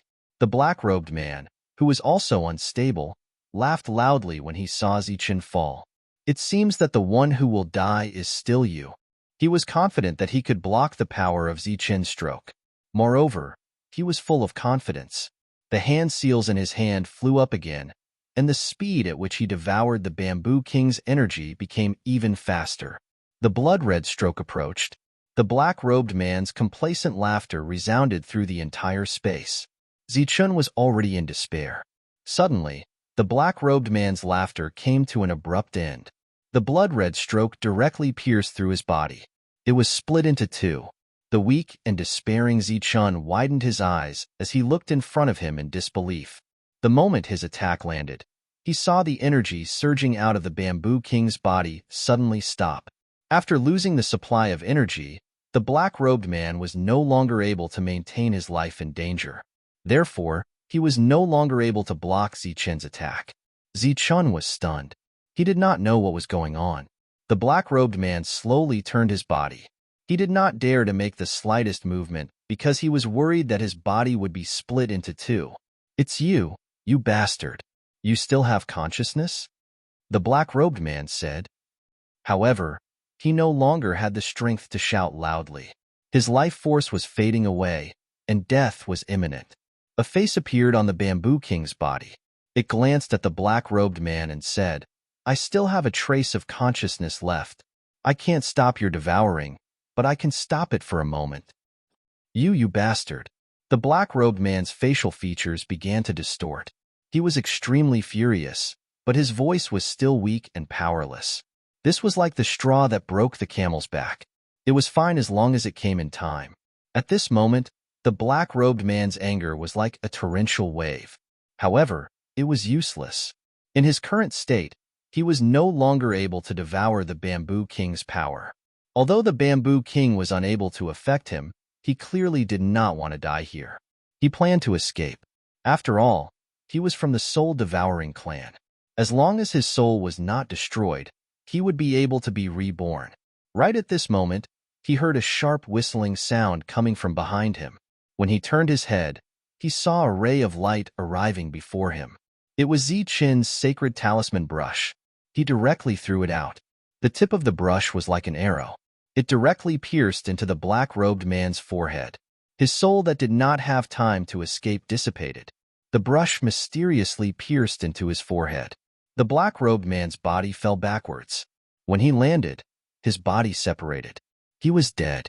He could not be more dead. Zichun stood in the distance. At this moment, the flames of recovery were still burning on his body. The battle had lasted for so long.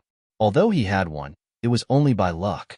If others were to enter, it would be a complete harvest.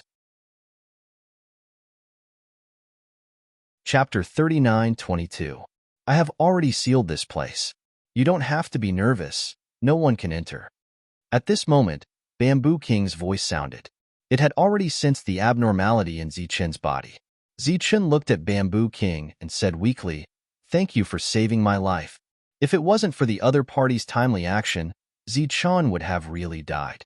It wouldn't be an exaggeration to say that it was saving his life. "You don't have to be so wary of me.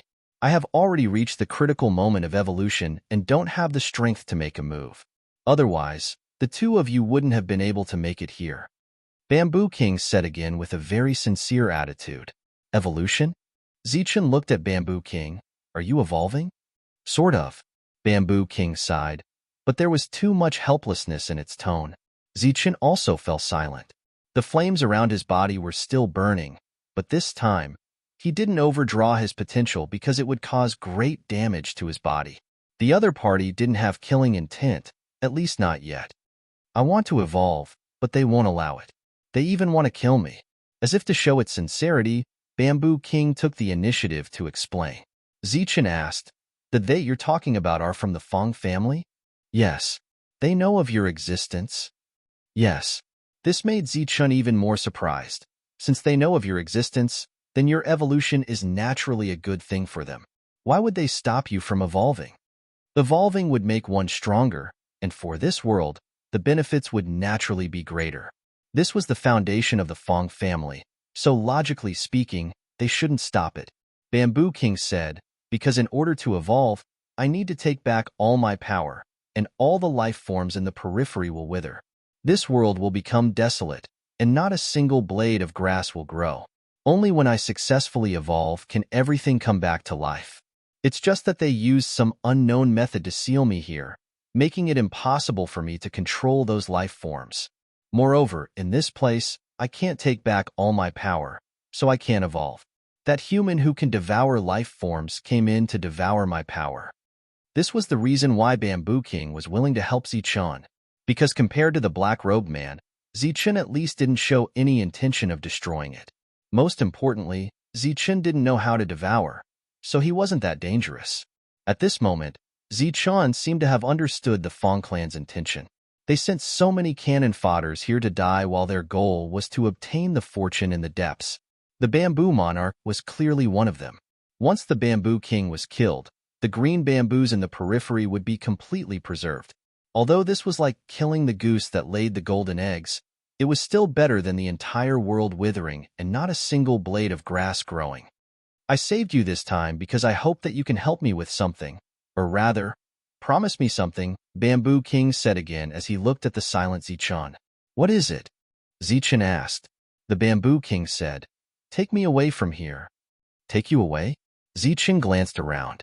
There might be some kind of seal here that could cut off Bamboo King's connection to the outside world, but once Zichun took him away, when Bamboo King regained control of this world, would he still be able to leave alive? One must know that the reason why the Fang clan came to this place was because the world had become uncontrollable. Why couldn't it be controlled? Naturally, the Bamboo King was resisting. As if sensing Zichun's soul fluctuation, the Bamboo King said, Not everything, but my soul. When I sensed that the Fang clan was targeting me, I used my own power to change the situation of this world. Now, I can no longer advance in this world, so I can only leave. Originally, Earth Soul Realm experts could enter this world, and it was those Earth Soul Realm experts that suppressed the Bamboo King and isolated him here. However, after the Bamboo King used a secret technique, the rules of this world changed. It was as if the door had become lower, and Earth Soul Realm experts could no longer enter. Zichun understood the Bamboo King's meaning and was naturally very happy, because taking away the Bamboo King meant taking away the core of the Bamboo Sea world.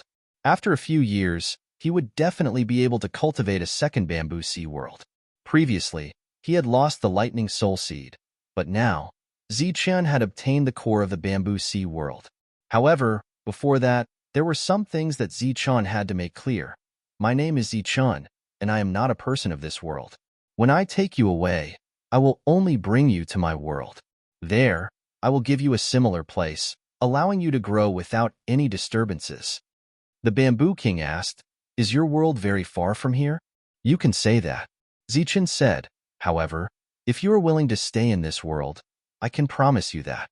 However, I know very little about this world, so I naturally can't find an environment where you can grow without any disturbances. The Bamboo King fell silent. Zichun continued, You don't have to worry about this. We can talk about this after we get out. Do you know that there are other opportunities in this place? I came here for that. Zichun naturally wouldn't forget the purpose of this trip. The Fang clan had made a fortune here, and there couldn't be only one Bamboo King here. You want to enter the Soul Refining Land? The Bamboo King asked. Zichun nodded, even though he had never heard of this place before. Right, their goal should be the Soul Refining Land, but that place has already been sealed by me. Only by killing me can that place be opened. Can it still be open now? Yes, that place has always been guarded by me, and only I can open and close it. Then I'll have to trouble you. I want to go in and take a look. Zichun clasped his fist and said. The Bamboo King didn't haggle with Zichun. A ray of light flew out from its body and shot into the sky. A passage appeared. As soon as this passage appeared, several rays of light shot into the sky and flew inside. Zichun saw them clearly. They were Fang Wudao and the others. What's going on? Zichun doubtfully asked. When the Soul Refining Land opens, everyone outside can see it and freely enter. However, they can't see this space, nor can they see us. Just as the Bamboo King's voice fell, several more rays of light appeared and flew into it. This time, it was Long Gumeng and the others. After waiting for Zichun for so long and unable to open the entrance to this world, they suddenly saw the Soul Refining Land. They were very worried about Zichun, so they entered without hesitation. Seeing Long Gumeng and the others enter, Zichun was a little anxious, worried that they would be in danger. Follow me. I'll bring you in. A ray of light flew out from the bamboo king's body. This ray of light wrapped around Zichun and brought him into the sky. Zichun entered the soul refining land. This place was like an underground cave, and the surroundings were emitting blazing heat. Just as Zichun was looking around, he suddenly found a ray of light beside him. It was a soul light with consciousness, and it had the aura of the bamboo king from before. The other party turned into a little green spirit and followed beside Zichun. Zichun glanced at the spirit with a doubtful look in his eyes. If I don't follow you, what if you secretly leave? The little spirit said, but its voice had become childish, clearly different from before. Zichun looked at the little spirit with a strange gaze. With the other party's uniqueness, countless big powers would fight for it in the outside world. But now, it was actually worried that he wouldn't bring it away? What kind of logic was this? The little spirit noticed Zichun's strange gaze and said, "Don't worry, I won't let you bring me away for free. There are some things here that require bloodlines to open. I can't give them to you, but there are some that I can give. I'll give you the good things here, and you bring me away." Chapter 39:23. Zichun had never thought that there would be such a wonderful thing in this world. It was already a great fortune to be able to obtain the little fairy. Now, the other party even took the initiative to offer him a treasure with even greater sincerity. Zichun said, "Then what are you waiting for? Lead the way." The little fairy flew forward. Zichun followed behind. After a dozen steps, he suddenly reacted, "No, I have to go see my friends first. They might be in danger." "Don't worry, they won't be in danger," the little fairy said with certainty. "How do you know?" Zichun asked doubtfully. The little fairy said, "There is a special existence among you. His bloodline is very strange. As long as you enter this place, you will naturally be protected by the ancestors. With him, your friends will not die. This person should be Fong Wulian. After all, he was the only one from the Fong family. Moreover, Fong Wulian's bloodline power was extremely extraordinary. It was just that it was scattered by Fong Wudao. Didn't you lose control of this world? How do you know this kind of thing?" Zichun asked again. He was still worried. The little fairy continued to fly forward. "Before coming here, I was able to regain control of this world. It was previously sealed, but now it could regain control." Zichun's mind worked quickly. He soon guessed the reason and said, "You left behind a part of your soul power?" The little fairy looked back at Zichun. It seemed to be very surprised that Zichun could guess its current state. "You left behind your original body, right? And that original body should not be able to grow anymore, right?" Zichun asked again. The little fairy nodded. It did not hide anything from Zichun. "So after leaving, you need to help me grow because I am very weak now." "How can I help you?" Zichun asked. The little fairy continued, "Devouring power. Any kind of power will do. I can even devour the power in the blue crystal coins." Zichun's expression changed. If it could even devour blue crystal coins, it seemed to be very weak. It was equivalent to starting over. Right now, it was no longer the ruler of a world. Instead, it was a seed that had nothing and needed to be irrigated to grow. The little elf suddenly grinned and said, "I know you will be willing, even if I have to eat a part of your blue crystal coins. You can read my mind, can't you? You know what I'm thinking, right?" Zichun stared into the little elf's eyes. "Through my inner thoughts, you know that you are very important, and it is absolutely impossible for me to leave without you, right?" The little fairy said, "Not all of it. I can only see a little bit, and it doesn't work when it fails." Of course, Zichun did not believe the other party's nonsense. He thought that he had encountered a great opportunity, but he did not expect that the other party had already seen everything. "Since you know how important you are, why do you still want to follow me? You should know that as long as you go out by yourself, there will be many people fighting for you. They will also give you the best resources so that you can grow at the fastest speed. This is my secret. There is no need to tell you." The little fairy turned around. In fact, what it said was not wrong. It was not easy to see what Zichun was thinking. Moreover, it really didn't work when it failed. At the same time, It consumed a lot of its own energy, and it may even threaten its life. Because there was always a kind of hazy power on Zichen's body that prevented it from peaking. Only when Zichen's state of mind fluctuated could it see a thing or two. But in addition to this talent, it can also see through people's hearts. Zichen has a temperament that others do not have, which is the important reason why it chose Zichen. Under the guidance of the little fairy, Zichen seemed to be in another space. They did not encounter a single person along the way, nor did they encounter any danger. It was just that the surrounding temperature was getting higher and higher. "Where are you taking me?" Seeing that the little fairy was silent and just kept moving forward, Zichen broke the silence. "To the deepest part. I guess that thing should be taking shape soon," the little fairy said without looking back. "What thing?" Zichen sped up, side by side with the little fairy, and asked curiously.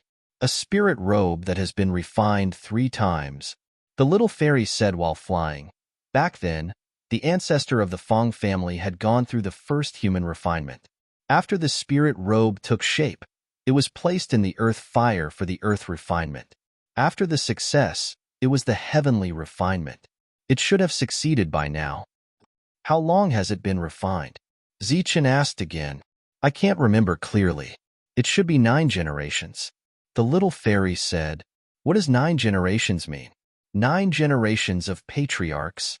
Since the patriarchs have changed 9 generations, why didn't anyone take it out? Because they can't go in, and they don't know about the existence of this spirit robe. I don't want to tell them. These generations of patriarchs only know how to take and even took away my share.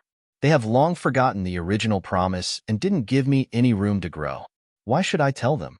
It seems that this little guy also has a temper and character. It has been keeping this secret all this time. Since it's a secret, why tell me? It's not to tell you, but to give it to you. Anyway, I'm going to leave. Instead of leaving it here, it's better to give it to you. This way, you will take my greeting gift and will work hard to help me in the future." Zichen was a little speechless, but it seemed to make some sense. The surrounding temperature became even hotter. Even with Zichen's physical body, he couldn't hold on any longer. "How much longer do we have to walk?" "Soon. It's just ahead." The little fairy repeated the same words 3 times. Zichen didn't know how the little fairy calculated the distance, so he could only use the holy talisman again and again to recover his strength. The strength he recovered was consumed again and again as he moved forward. In short, Zichen had a very difficult journey. It was no less than a bitter battle. At this moment, Zichen also understood why no one else came. Because even if someone wanted to come, they had to have the strength. If one's physical body wasn't strong enough, they wouldn't be able to continue. After the little fairy said 3 more times, Zichen finally arrived. He saw a huge pit, like an abyss, and he couldn't see the bottom at a glance. The little fairy flew above the abyss and said, "This was originally an underground fire vein. A fire dragon's true spirit was born in it. During this period, the fire vein was constantly refining the spirit robe. The fire dragon's true spirit was also constantly consumed. In the end, it collapsed and the fire vein disappeared. Only then did the earth refinement complete." Zichen was shocked when he heard this. Refining a spirit robe actually consumed an underground fire vein and a fire dragon's true spirit. Wasn't this too wasteful? "Where's the spirit robe?" Zichen asked. This place was empty. "It's over there." A beam of light flew out from the little fairy's body and landed above the dried-up fire vein. It was as if a space had been opened.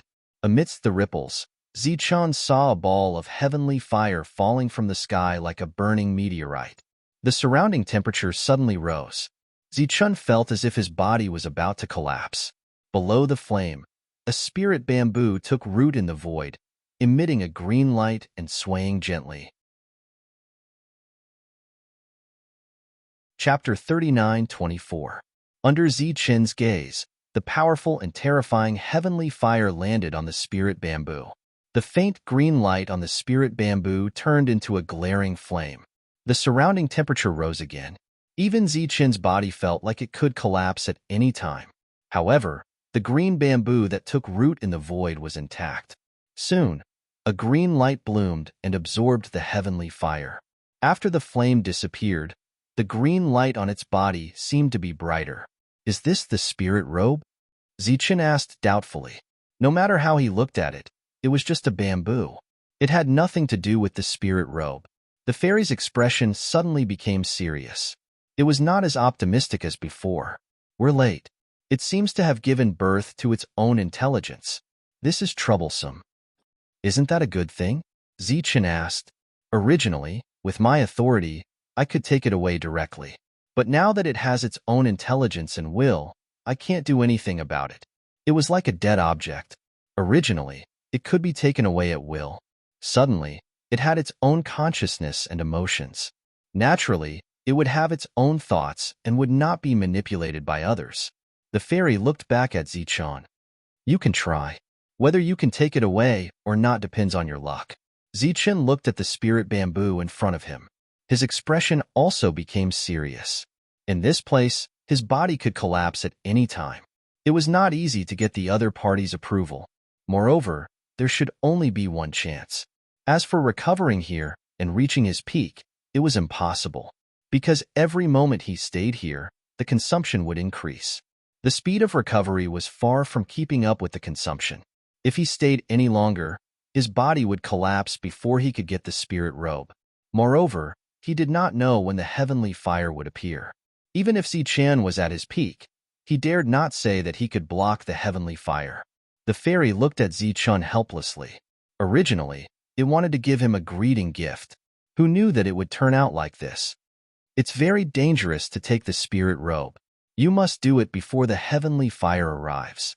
Otherwise, with your current body, you will die here. As soon as the fairy's voice fell, Zichen leaped into the air. He didn't hesitate too much because time simply didn't allow for it. It was as if he had come from one space to another. The burning sensation from before had disappeared, and Zichen felt that his surroundings were incomparably cool. Nothing out of the ordinary happened as he arrived in front of the spirit bamboo and reached out to grab it. Just as he was about to bring the spirit bamboo back, he realized that the spirit bamboo seemed to be frozen in time and space. It did not move at all. He tried again, but there was still no reaction. Why are you still in a daze? Hurry up. The little elf reminded Zichen. Zichen was in a dilemma. It was as if this thing had grown here. Based on his current state, there was no way he could take it away. At this moment, a blazing aura appeared, and a heavenly fire descended from the sky. Come back quickly. The little sprite screamed. It had finally found Zichen and was counting on the other party to take it away. It didn't want Zichen to die here. Zichen didn't move. Although he couldn't take the spirit robe away, he could still escape. However, he didn't let go. Instead, he continued to exert force. Are you stupid? Come back quickly. Looking at the heavenly fire that was getting closer and closer below, the little sprite shouted nervously. There's only one chance. I can't miss it. Zichen said loudly. Then you'll die. The little sprite said, even if I die, I'll take it away. Zichen's attitude was very firm, and his words were sonorous, and I feel that it'll be very dangerous if it stays here. At this moment, the little sprite was actually a little moved. Zichen's behavior was as if he wouldn't abandon a friend even in the face of death. Although it was moved, it certainly couldn't watch Zichen die. It planned to persuade him again, but it was already too late. The speed of the heavenly fire was beyond its imagination. Zichen was instantly engulfed by the heavenly fire. In the little sprite's eyes, Zichen's body burned the moment it came in contact with the heavenly fire. The two were not on the same level at all. In the blink of an eye, Zichen's body turned into nothingness. No! The little sprite shouted in despair. Its heart was filled with regret. If it had known this would happen, it wouldn't have brought Zichen here. It had finally found a suitable candidate, but it didn't expect him to die just like that. Unexpectedly, at this moment, a burst of green light suddenly erupted in front of them. The green light instantly engulfed the heavenly fire. Within the green light, Zichen stood there wearing a spiritual robe. On the spiritual robe, there was a green bamboo embroidered on it. The heavenly fire was dissipating, and the light of the bamboo also dimmed. Seeing this, the little sprite smiled again. You didn't die? It was just a fluke. Zichen smiled. His body flashed, and he left the space and came to the little sprite's side. He wiped the cold sweat off his forehead and thought to himself, that was a close call. This time, when the heavenly fire appeared, he didn't dodge or leave. It was completely a gamble because there weren't many people in the human soul realm who could come this far, and none of them could block the heavenly fire. When the heavenly fire appeared, the thought of taking a gamble flashed through Zichen's mind. It seemed that he had made the right bet. He was able to gain the recognition of the spiritual robe by putting his life on the line. Wearing the spiritual robe, Zichen felt a consciousness coming from it. The smile on his face froze bit by bit. What's wrong? The little sprite flew to Zichen's side and looked at him carefully. A blue crystal coin appeared in Zichen's hand. The little sprite in front of him immediately disappeared, and the blue crystal coin in Zichen's hand disappeared. Is this a reward for me? It's too little. The little sprite patted its belly and said with dissatisfaction. Zichen didn't say anything. Instead, he took out another blue crystal coin. This time, he reacted quickly and threw it at his body. The spiritual robe on his body rippled, and the blue crystal coin disappeared. When the little sprite saw this, she was slightly taken aback. Then, she asked carefully, is it also a foodie? It said that it was very weak after resisting the heavenly fire for too long. It needs some time to grow and recover. Fortunately, we came early. If we came later, it wouldn't have been able to withstand it. Zichen said truthfully. He didn't hide anything. The little sprite looked at the spiritual robe on Zichen's body, and her eyes gradually turned unfriendly. After all, Zichen already had a foodie by his side. If another one came, wouldn't Zichen's resources be divided into two? Wouldn't that lead to a fight? The little sprite rolled her eyes and said, it seems that it doesn't suit you. Throw it away. I'll help you find another spiritual robe. A light lit up on Zichen's spiritual robe. It was unknown if the consciousness in it was protesting. Of course, Zichen knew what the other party was planning, but he didn't point it out. Instead, he said with a smile, we'll talk about this later. Take me to the others first. I'm worried about them. With the spiritual robe on his body, the blazing environment here could no longer affect Zichen. Just this point alone showed that the spiritual robe was extraordinary. Chapter 39:25. In a cave, the stench of blood filled the air. There were several corpses on the ground, and blood flowed, dyeing the ground red. Xiao leaned against a wall in the cave. Her face was as pale as paper, and there was a wound on her shoulder that penetrated her body. Blood continuously flowed out, and her hand that was covering the wound had long been dyed red. Her soul weapon had fallen to the side, broken in two, and had lost all of its spiritual power. Shanya and Lan Guming stood side by side. Their auras were not good, and they each held a soul weapon in their hands. Their gazes were fixed in front of them, full of vigilance. 30 feet in front of them, a black-robed man was half-kneeling on the ground. There were several wounds on his body, the most serious of which was on his abdomen, which was completely penetrated. He was heavily injured, and his aura was very weak. Even so, the two girls did not dare to be careless. The strength that the other party had displayed was too terrifying. Yugue stood on Shanya's shoulder. Previously, it did not enter that area with Zichen. Now, its gaze was very vigilant, and its originally lively eyes were now filled with fatigue. Behind the black-robed man, Feng Wudao and Feng Wuling were leaning against each other. The two of them had suffered different degrees of injuries, and the magic spiritual robe that they were proud of was now broken. It was something that Zichen had not been able to break before. Unexpectedly, it was completely broken now, and there were no more spiritual fluctuations. 10 feet away from Feng Wuling was Feng Wulian. His magic spiritual robe was also broken, and Shan Kue lay at his feet. His life was hanging by a thread. An intense battle had temporarily come to an end. Both sides had paid a great price.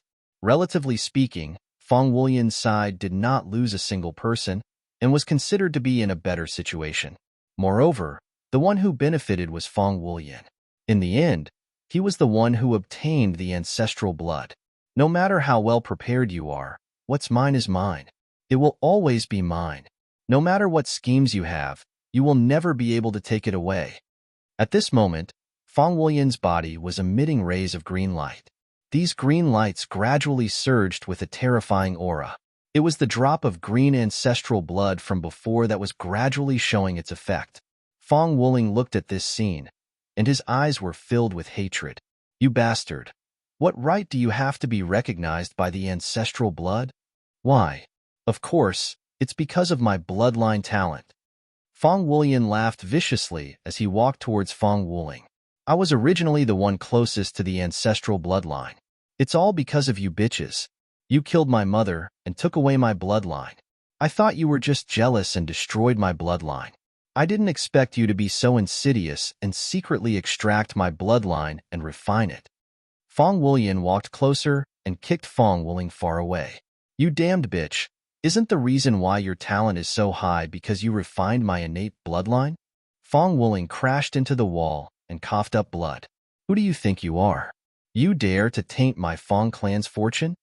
Fong Wulian glanced at the heavily injured black-robed man, his eyes filled with murderous intent. He waved his hand, and a ray of green light flew out from his fingertip.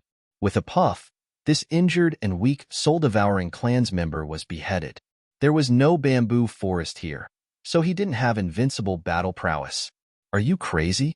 How dare you kill him? Do you know who he is? Fong Wudao frowned and said discontentedly, What right do you have to lecture me? Fong Wudao's body was sent flying and also crashed into the stone wall. Do you think you're still the strongest person in the Fong clan? In my eyes, you're not even worth shit. Now, give me back the power that belongs to me. Fong Wulian reached out his hand, and as if his body had teleported, he appeared between the two. His hand hovered above their heads, and rays of green light bloomed. Fong Wudao and Fong Wuling's bodies began to tremble, as if they were enduring great pain. Their facial features were twitching, and their bodies were spasming. Rays of green light thinner than a strand of hair appeared from their bodies and gathered in the air above them, gradually growing larger. The green light was blood, or rather, blood vessels, which belonged to Fong Wulian. The blood vessels gathered in the center of the palm, and each formed a drop about the size of a fingernail. Then, the two drops of blood merged into one and became an even bigger drop. Countless rays of green light bloomed, and the drop of blood was activated. Looking at the blossoming blood, Fong Wulian's face was filled with excitement, but more of it was sadness. His eyes were filled with tears, and they flowed down uncontrollably.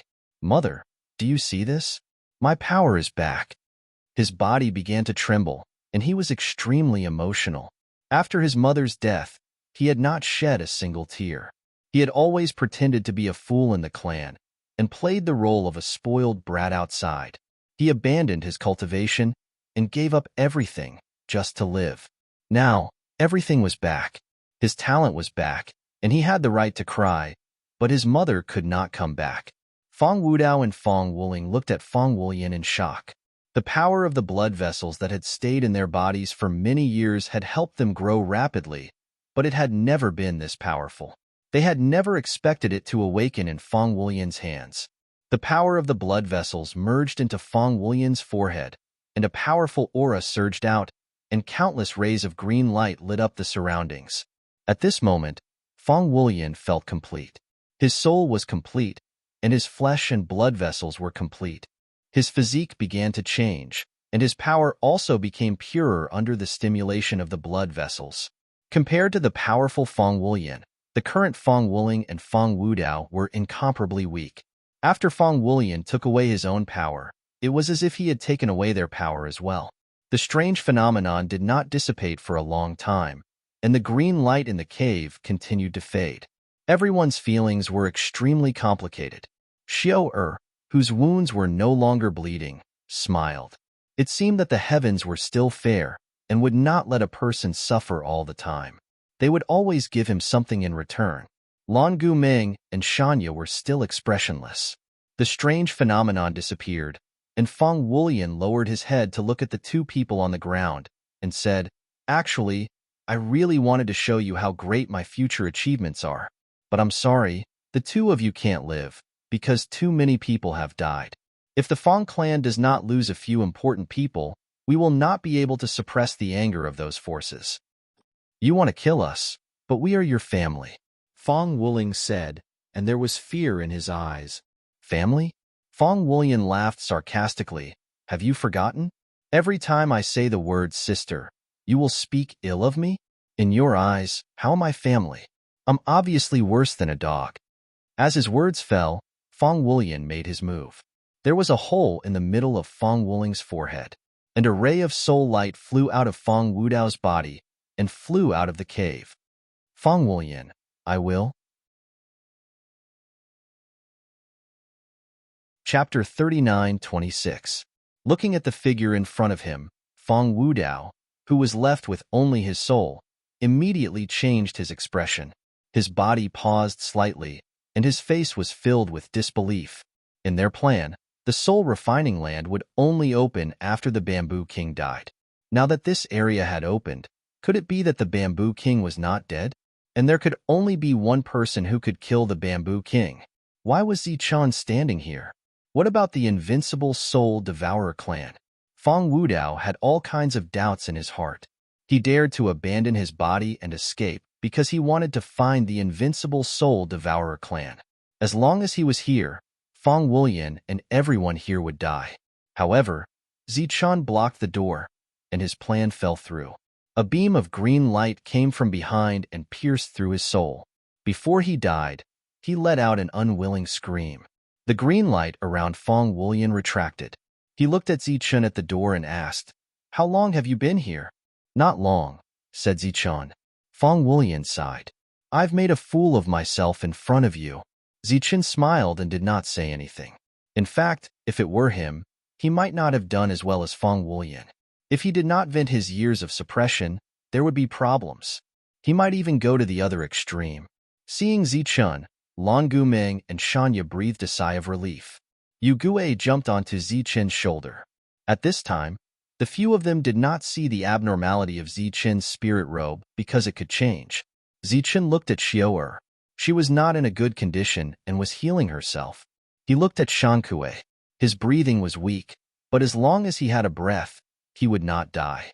Fang Wulian stepped forward and searched the bodies of the two dead people. He found some pills and gave one to Shankue. Lan Guming went to check on Xiao's injuries, while Zichun asked Shanya what had happened. Shanya told him what had happened in a low voice. It turned out that the group of people had come to this place at the same time, while they were searching for opportunities. Seeing that the strongest person, Zichun, was not here, Fang Wudao and the others no longer had any scruples and a great battle broke out. Lan Guming and Shanya fought against the soul-devouring clan and Fang Wudao, while Shan Kue fought against Fang Wuling with his armor. Shijiao and Fang Wulian fought the others. This battle was very intense and even bitter. It was to the extent that Xiao's natal soul weapon was broken and she herself was heavily injured. As for Fang Wulian, he was even more miserable.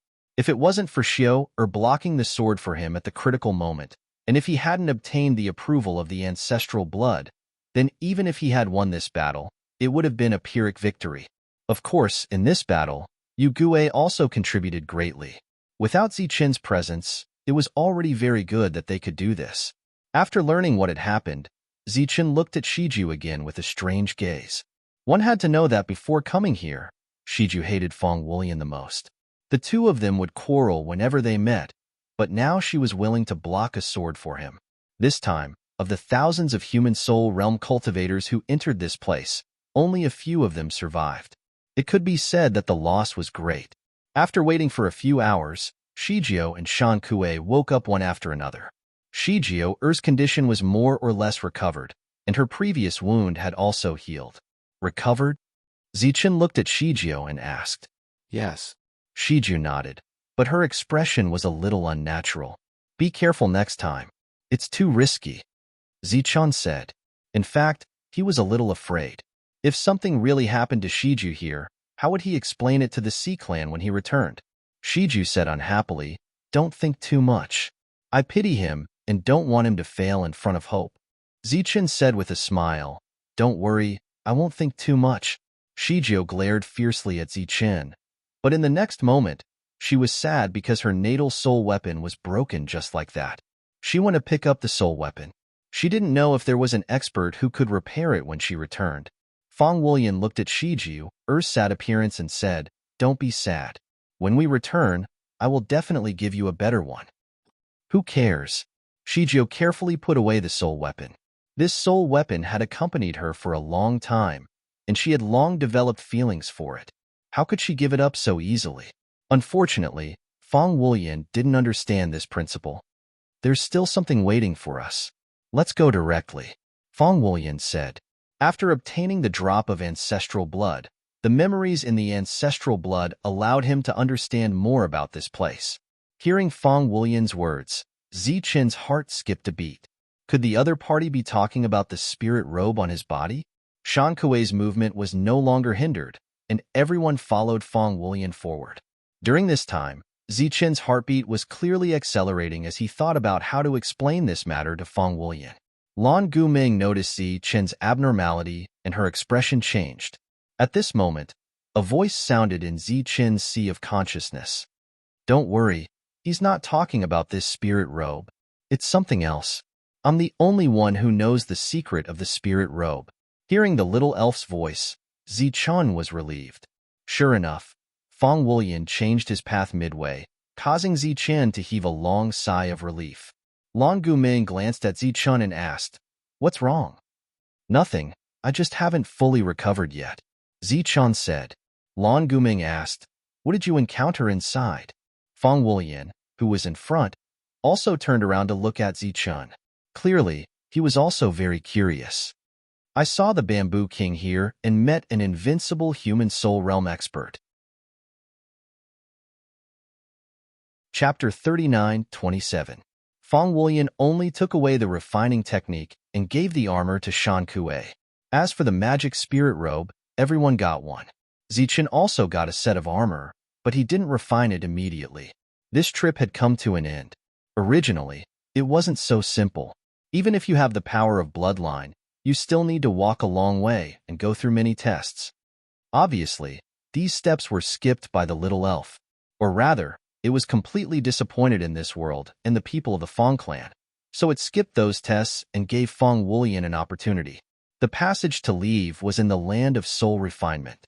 But before that, Zichen suggested that everyone recover to their peak state and refine the magic spirit robe first. After all, it was uncertain what dangers there would be outside. Fang Wulian didn't have any objections, even if he wanted to go back and tell his clan about his results. Zichen and the others had contributed greatly to being able to come here and recover their bloodline. Moreover, he was also worried that trouble would come to Zichen once they left this place. 2 days later, everyone had recovered to their peak state, and it was time to leave. The teleportation passage was in the land of soul refinement, and only this place had it. If they couldn't reach this place, then no one could leave. With the little elf by his side, Zichen knew where the teleportation formation was. But now that Fang Wulian was leading the way, he naturally couldn't steal the limelight. After finding the teleportation formation, the group stepped into it and left. Before leaving, Zichen took another look at the land of soul refinement. The danger here had been resolved, and the biggest opportunity had been obtained by him and Fang Wulian. It was indeed time to leave. After stepping into the teleportation formation, Zichen disappeared with a flash of light. In the square outside the Fang clan, a portion of the spectators had left, but there were still many people waiting outside. Almost all of these people came from large forces and were waiting for their family members to return. This wait lasted for several months. During this period, the Fang clan also had people waiting with them. This was called acting to the end. The real exit was inside the Fang clan, and almost no outsiders knew about it. At this moment, there were many people guarding the exit to prevent accidents from happening. These people were all wearing protective armor and were the true elites of the Fang clan.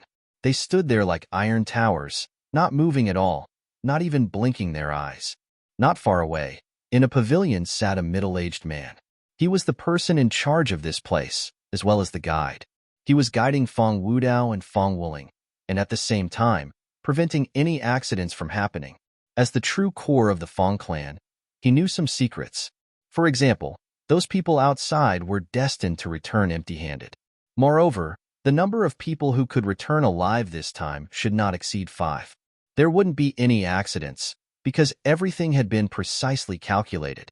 When the teleportation array lit up, the expressions of the armored guards changed. With a flash of light, Fong Wulian was the first to appear. They naturally knew who this second young master was. No matter what his real status was, they still had to show him the necessary courtesy. The few of them saluted in unison and called out, "Second young master." Under the pavilion, the person from the Fong clan immediately stood up and looked ahead in disbelief. This was completely different from what he had expected. Fong Wulian nodded at them and said, "You've worked hard. Second young master, why are you here?" That Fong family person spoke, appearing extremely shocked. Fong Wulian smiled. "Third uncle, why can't it be me? Where are Wu Dao and Wu Ling? Why don't I see them here?" The middle-aged man called third uncle by Fong Wulian used a questioning tone. A hint of sadness appeared on Fong Wulian's face. In terms of acting, he was naturally good at it. He said regretfully and sorrowfully, "The two of them unfortunately died in battle. Unfortunately, my strength was too low and I couldn't save them." "What did you say? The two of them died?" The middle-aged man exclaimed. "Although it's a pity, this is the truth." Fong Wulian said sorrowfully, "If possible, I would rather die in their place." "How did the two of them die?" The other party still couldn't believe this was the truth. In the original plan, Wu Dao and Wu Ling definitely took up 2 of the less than 5 spots. When we were fighting for the last opportunity, we were ambushed by 2 black-robed men who suddenly appeared. Recalling some scenes in his mind, Fong Wulian's eyes clearly showed a hint of lingering fear. The two of them were very strong. After ambushing Big Brother and Little Sister, they killed 12 guardians. They didn't care about the morals of the Jianghu at all, and didn't give Big Brother and Little Sister a chance to speak before they killed the 2 of them. What about the 2 black-robed men? The other party's expression changed, and his eyes also changed. If he guessed correctly, the 2 of them should have returned alive. Why did the 4 of them fight? Speaking of this, I have to thank Zichun and his friends. At the crucial moment, they appeared and worked together to kill the 2 black-robed men. Fong Wulian said with some lingering fear, "If Zichun didn't appear in time, I would also have been killed by those 2 guys of unknown origins." At this moment, the middle-aged man just noticed that there were a few more people behind Fong Wulian. They were the people he went in with before, and now so many of them had returned. For a moment, he didn't know what to say. "Why didn't you die?" A dignified voice suddenly sounded, and a person descended from the sky. Looking at the person who came, Fong Wulian said with a pained heart, "I also wanted to die, but I disappointed Father. He despised me for being weak and didn't kill me at the first moment. When he wanted to kill me, Zichun came to save me." After Zichun heard this conversation, his expression couldn't help but change.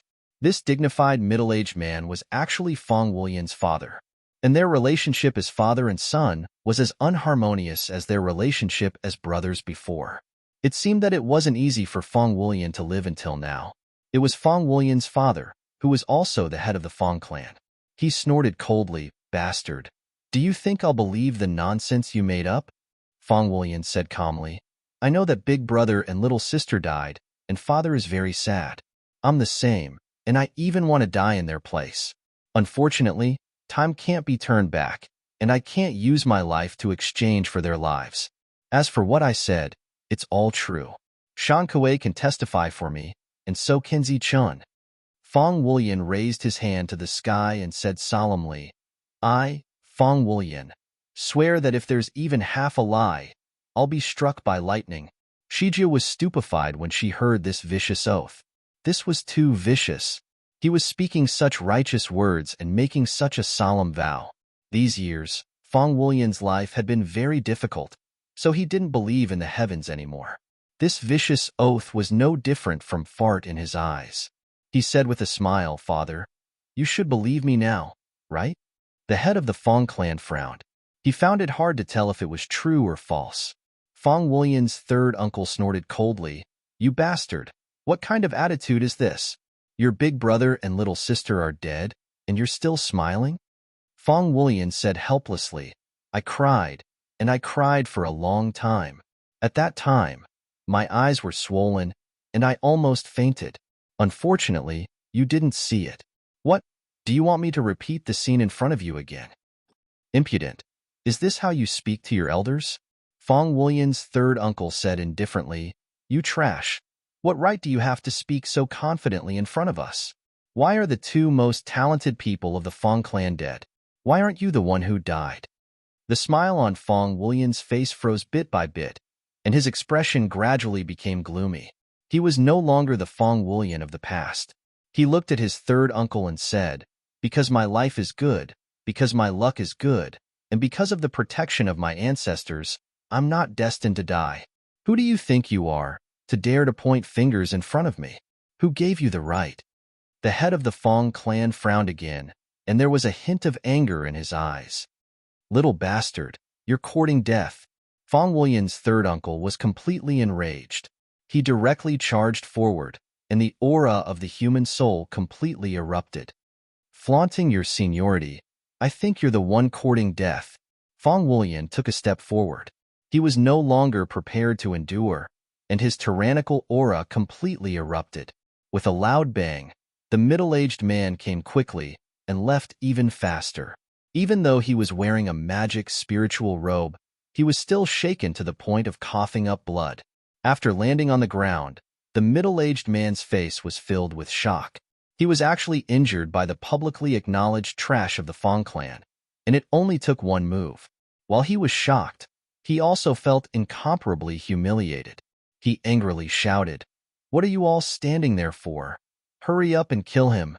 The armored guards guarding the area like iron towers moved as soon as they heard the sound.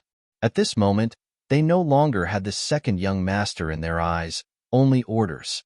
Before they decided to attack, they did not hesitate at all and showed enough loyalty. During this period, Fong Wulian's father looked on coldly and did not say a word. Chapter 39:28. Zichen had never seen a father treat his child like this. He was about to be killed, but he was still indifferent. But soon, he felt relieved. If Fong Wudao and the others' plan could be carried out smoothly, then Fong Wulian would be the one who should die. When he was young, Fong Wulian's mother was killed and his bloodline was stolen. As a father, it was impossible for him not to know, but he had always been indifferent. Perhaps this was his tacit approval. Several war-armored guards stepped forward, each of them using a powerful force to activate the might of their armor. Sensing the powerful aura surging in the surroundings, Zichen did not move. Long Guming and the others also did not move. This was because Fong Wulian needed a powerful battle to announce his return and rise. If kinship was useless, then he would follow the rules of this world. The strong were respected. Countless rays of azure light surged out from Fong Wulian's body as the power of his bloodline was activated. Light flashed under his feet, leaving behind afterimages. A moment later, there was a series of bangs as the nearby wardens were sent flying. If it was a coincidence that he sent third uncle flying, then defeating several war-armored guards in an instant was an amazing achievement. Fong Wulian's powerful battle strength was displayed in front of the Fong clan. Such a huge commotion had alarmed quite a number of people. After they appeared, they saw the fallen battle-armored guards and the proudly standing Fong Wulian. Every single one of their expressions changed as they were filled with shock. Who else is unconvinced? Come out. Fong Wulian looked around and said proudly, Human soul realm. If there's one, I'll fight one.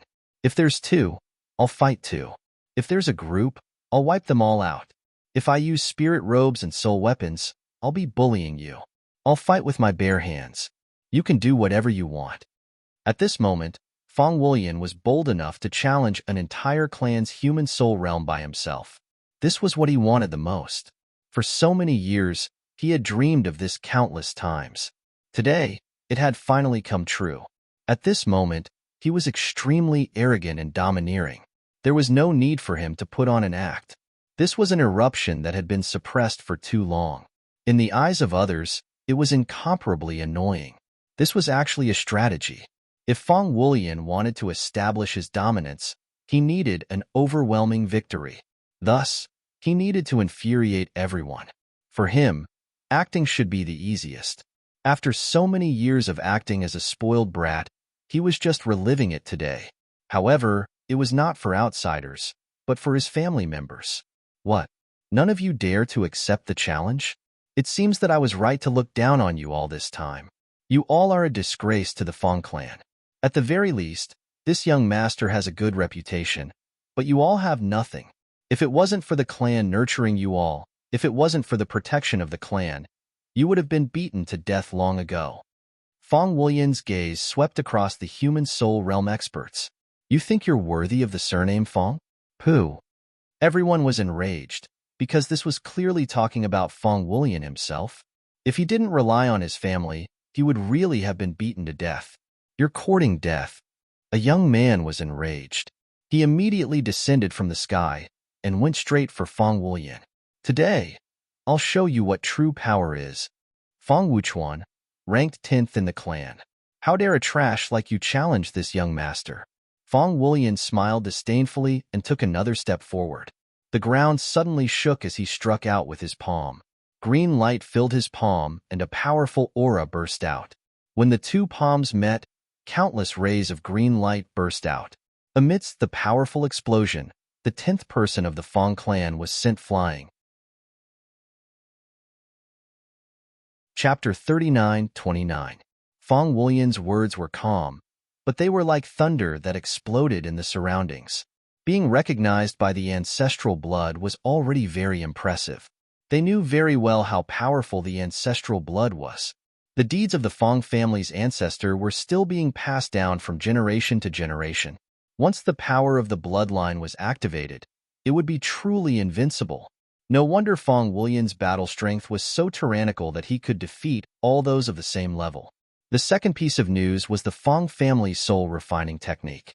The Fong family relied on the bamboo sea world to rise to fame by refining spiritual robes. However, all the direct descendants of the Fong family knew that the Fong family's refining technique was incomplete, or rather, it was missing the most core part. That was the soul refining technique. For many years, they entered the bamboo sea world again and again, but they never succeeded. However, Fong Wulian succeeded. This represented an infinitely glorious future. Fong Wulian looked at his ancestor, and there was no one else in his eyes because he knew very well who had the final say at this important moment. You've awakened the bloodline and brought back the soul refining technique. According to what I said before, you're qualified to be the successor. The ancestor said, from today onwards, you're the successor of the Fong family and the future patriarch of the Fong family. Everyone was in an uproar when they heard that. Was he completely giving up on Fong Wudao? Could it be that he really died and could not return? Many people looked at Fong Wulian, and their expressions became complicated. This kind of change was really fast. Unexpectedly, at this moment, Fong Wulian spoke again. No, the future patriarch is too far away. I want to be the current patriarch. The current patriarch has long lost his drive. It's impossible to bring the Fong family to another height. Fong Wulian pointed at himself and said loudly, only I can bring the Fong family to another height. This might seem like conceit, but wasn't it also self-confidence? After all, he had awakened the bloodline and also had the soul-refining technique. Bastard, how dare you? The Fong family's patriarch shouted angrily at Fong Wulian. Are you rebelling? Fong Wulian ignored him and only stared at his ancestor. Only the other party had the final say here. Moreover, he believed that the ancestor knew what was going on since he was able to awaken the bloodline. Fong Wudao, who they had the greatest hope for, would not return. The patriarch looked at Fong Wulian. Are you joking with me? Fong Wulian smiled. What do you think? The others also stared at their own patriarch, wanting to see what exactly the patriarch meant. Unexpectedly, the ancestor didn't even hesitate and directly nodded. Very well, from now on, you are the current master of the Fong clan. Fong Wulian laughed heartily when he heard that. He then swept his gaze across the crowd. Wherever his gaze passed, everyone lowered their heads, not daring to meet his gaze. The arrogant third uncle from before was even more so. As for his father, who had lost his position as the head of the family, it was as if he had lost his soul at this moment. More than half of his essence, Qi and spirit had collapsed. Once they lost their power. You don't have anything to say? Fang Wulian was clearly not satisfied with everyone's performance. He narrowed his eyes. Greetings, Patriarch. Everyone bowed in unison, their voices loud and clear. At least you guys are tactful. Fang Wulian nodded with satisfaction. He then waved his sleeve and said, Get out of the way. Don't block the way of my benefactors. After saying that, Fang Wulian turned around and looked at Zichun. Zichun obviously knew what he meant. He nodded at Fang Wulian and didn't say anything else. Zichun indicated that it was time for everyone to leave. Although Fang Wulian had become the master of the Fang clan, this wasn't a safe place. There might even be a large-scale internal conflict in the Fang clan soon. The others had already moved out of the way. Who allowed you to leave? Unexpectedly, at this moment, a cold voice suddenly sounded. It was Fang Wulian's third uncle who blocked Zichun's path. How dare you block my friend's path? Are you courting death? Fang Wulian said coldly. His eyes were filled with killing intent.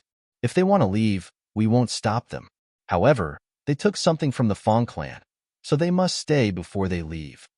The middle-aged man said calmly. For some reason, he wasn't afraid of Fang Wulian anymore. He stared at Zichun and said, Leave everything behind and leave. Otherwise, you will die here. Fang Wulian said angrily, How dare you? I'm the master and he's my friend. I gave them the things. Let them leave. The middle-aged man suddenly smiled faintly and said, I'm sorry, but the master is not the only one who has the final say in this matter. Fang Wulian's face turned cold. I'm the master. Don't I have the authority? He looked up at the ancestor, only to see the ancestor's figure flash and disappear. Obviously, he didn't intend to interfere in this matter.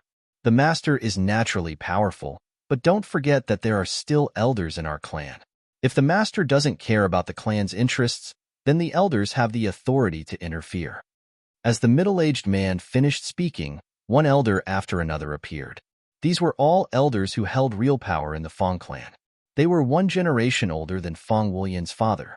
One of the elders said, Master, they took our Fang clan's opportunity. This is against the rules. If you don't care, then I'll discipline them on your behalf. Fang Wulian's eyes flashed with killing intent. Old thing, you dare to stop me? Every clan has its own rules. Don't think that you can do whatever you want just because you're the master. Beside him, another elder said, Us old fellows have the right to vote for the position of patriarch. So what if the ancestor makes you the master? If all of us elders don't agree, then you don't have the right to be the master. Fang Wulian's father, who had lost most of his spirit, seemed to have reignited hope. Fang Wulian wanted to say something, but was stopped by Zichun. Every clan had its own rules. Fang Wulian could do whatever he wanted because of his value, but if he went too far, he would be punished. Zichun took a step forward and said, You keep saying that I took your things. What did I take? The middle-aged man from before sneered, You took our magic spirit robe, so you have to hand it over. Also, you have to put down the resources you obtained from the Bamboo Sea World. Zichun said, Before you went in, you said clearly that life and death were up to fate, and the opportunity was up to you. So many people went in, but only a few of us came out alive. Then why should we keep the opportunity that we exchanged for with our lives? Fang Wulian's third uncle said, Young man, you look very smart, but I didn't expect you to be a fool. I originally wanted to leave some face for you because you were the master's friend, but since you don't know what's good for you, then I'll be frank. Because we have more people and are stronger. Zichun said, If that's the case, then we'll let go of what belongs to us. After we get out, we'll definitely spread your deeds and let the other families see your Fang clan's character. We'll also let them see your sinister intentions. A trace of killing intent appeared in the middle-aged man's eyes. Since you've said that, then there's no need for me to let you leave alive. Zichun laughed. Why didn't you say that earlier? Why did you beat around the bush?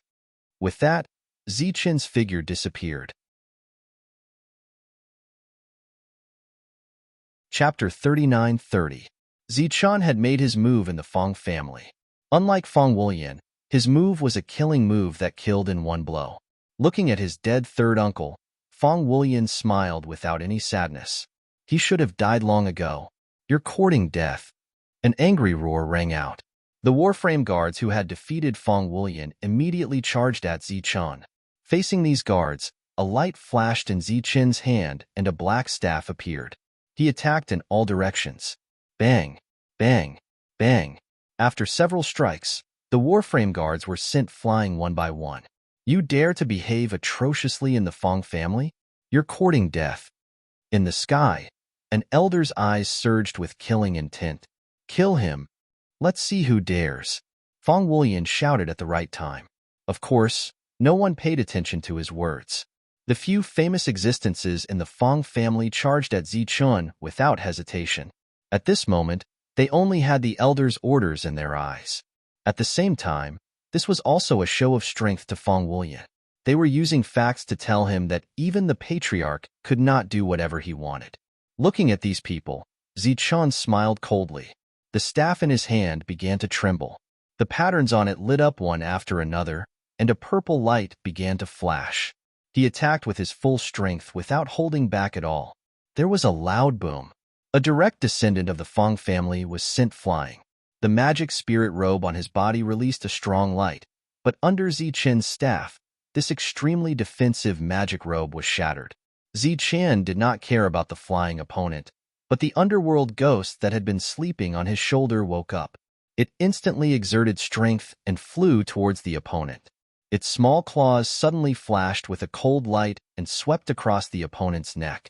The human soul who had lost his magic spirit robe clutched his neck and retreated. Blood continuously flowed through the gaps between his fingers. At this moment, Zichen's staff landed a second time. A purple light flashed and a tyrannical aura swept out. The second human soul lost his magic spirit robe and was sent flying. With the previous example, a soul weapon appeared in front of him, guarding against the underworld ghost. However, it was not effective. The underworld ghost gently waved its claws, and the soul weapon was sent flying.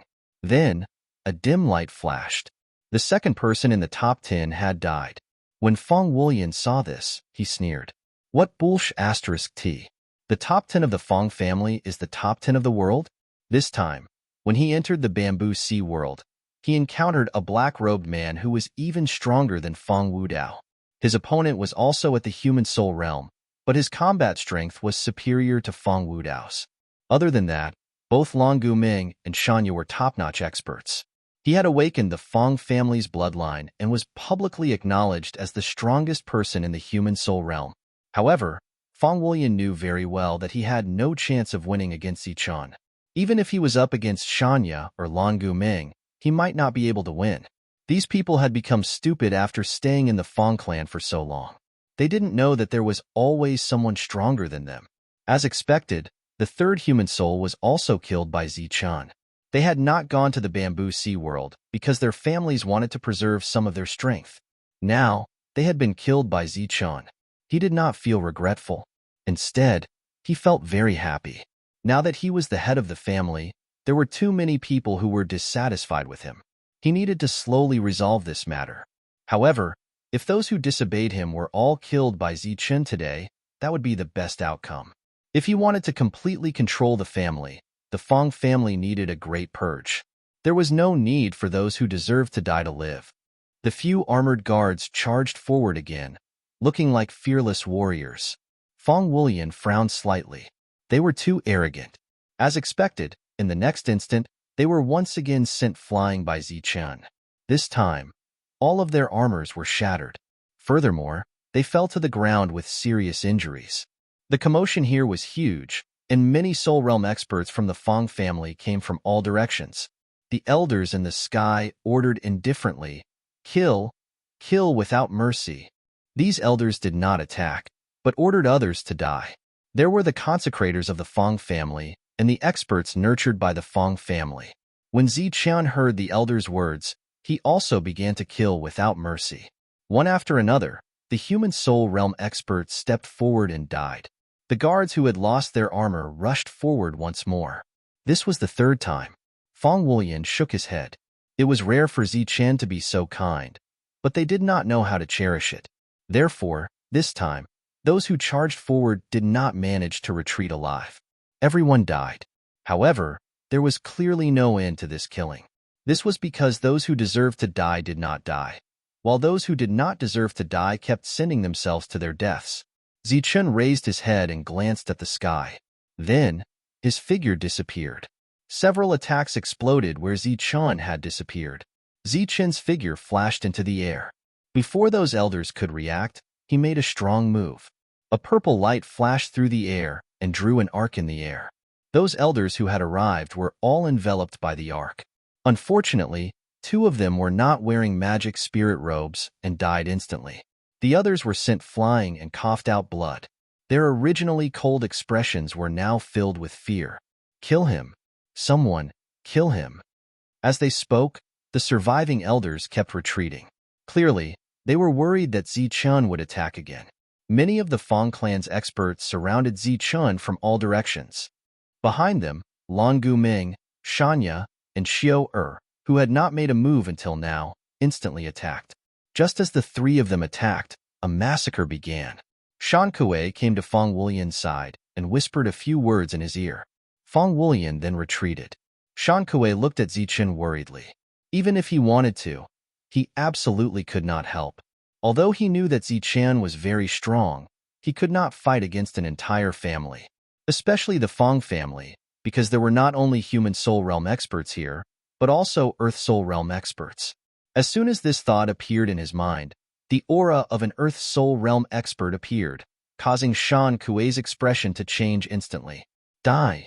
This Earth Soul Realm cultivator was clearly not here to reason. The moment he appeared, he attacked Zichun with a killing blow. Light blossomed in Zichun's hand, and a light shield appeared. Just as the light shield blocked the Earth Soul Realm expert's attack, 9 holy talismans flew out from Zichun's side. They were the Ghost Spirit Holy Talismans. They were instantly activated and flew towards the Earth Soul Realm expert. Following that, Zichun smashed down with his staff. Purple light soared into the sky, and a powerful force pierced forward. The Earth Soul Realm expert's body grew several feet taller.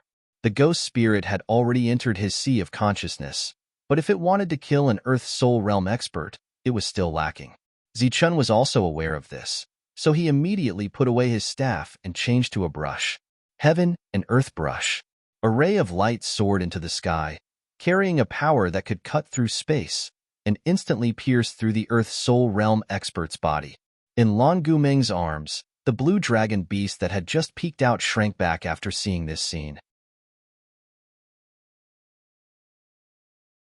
Chapter 39-31.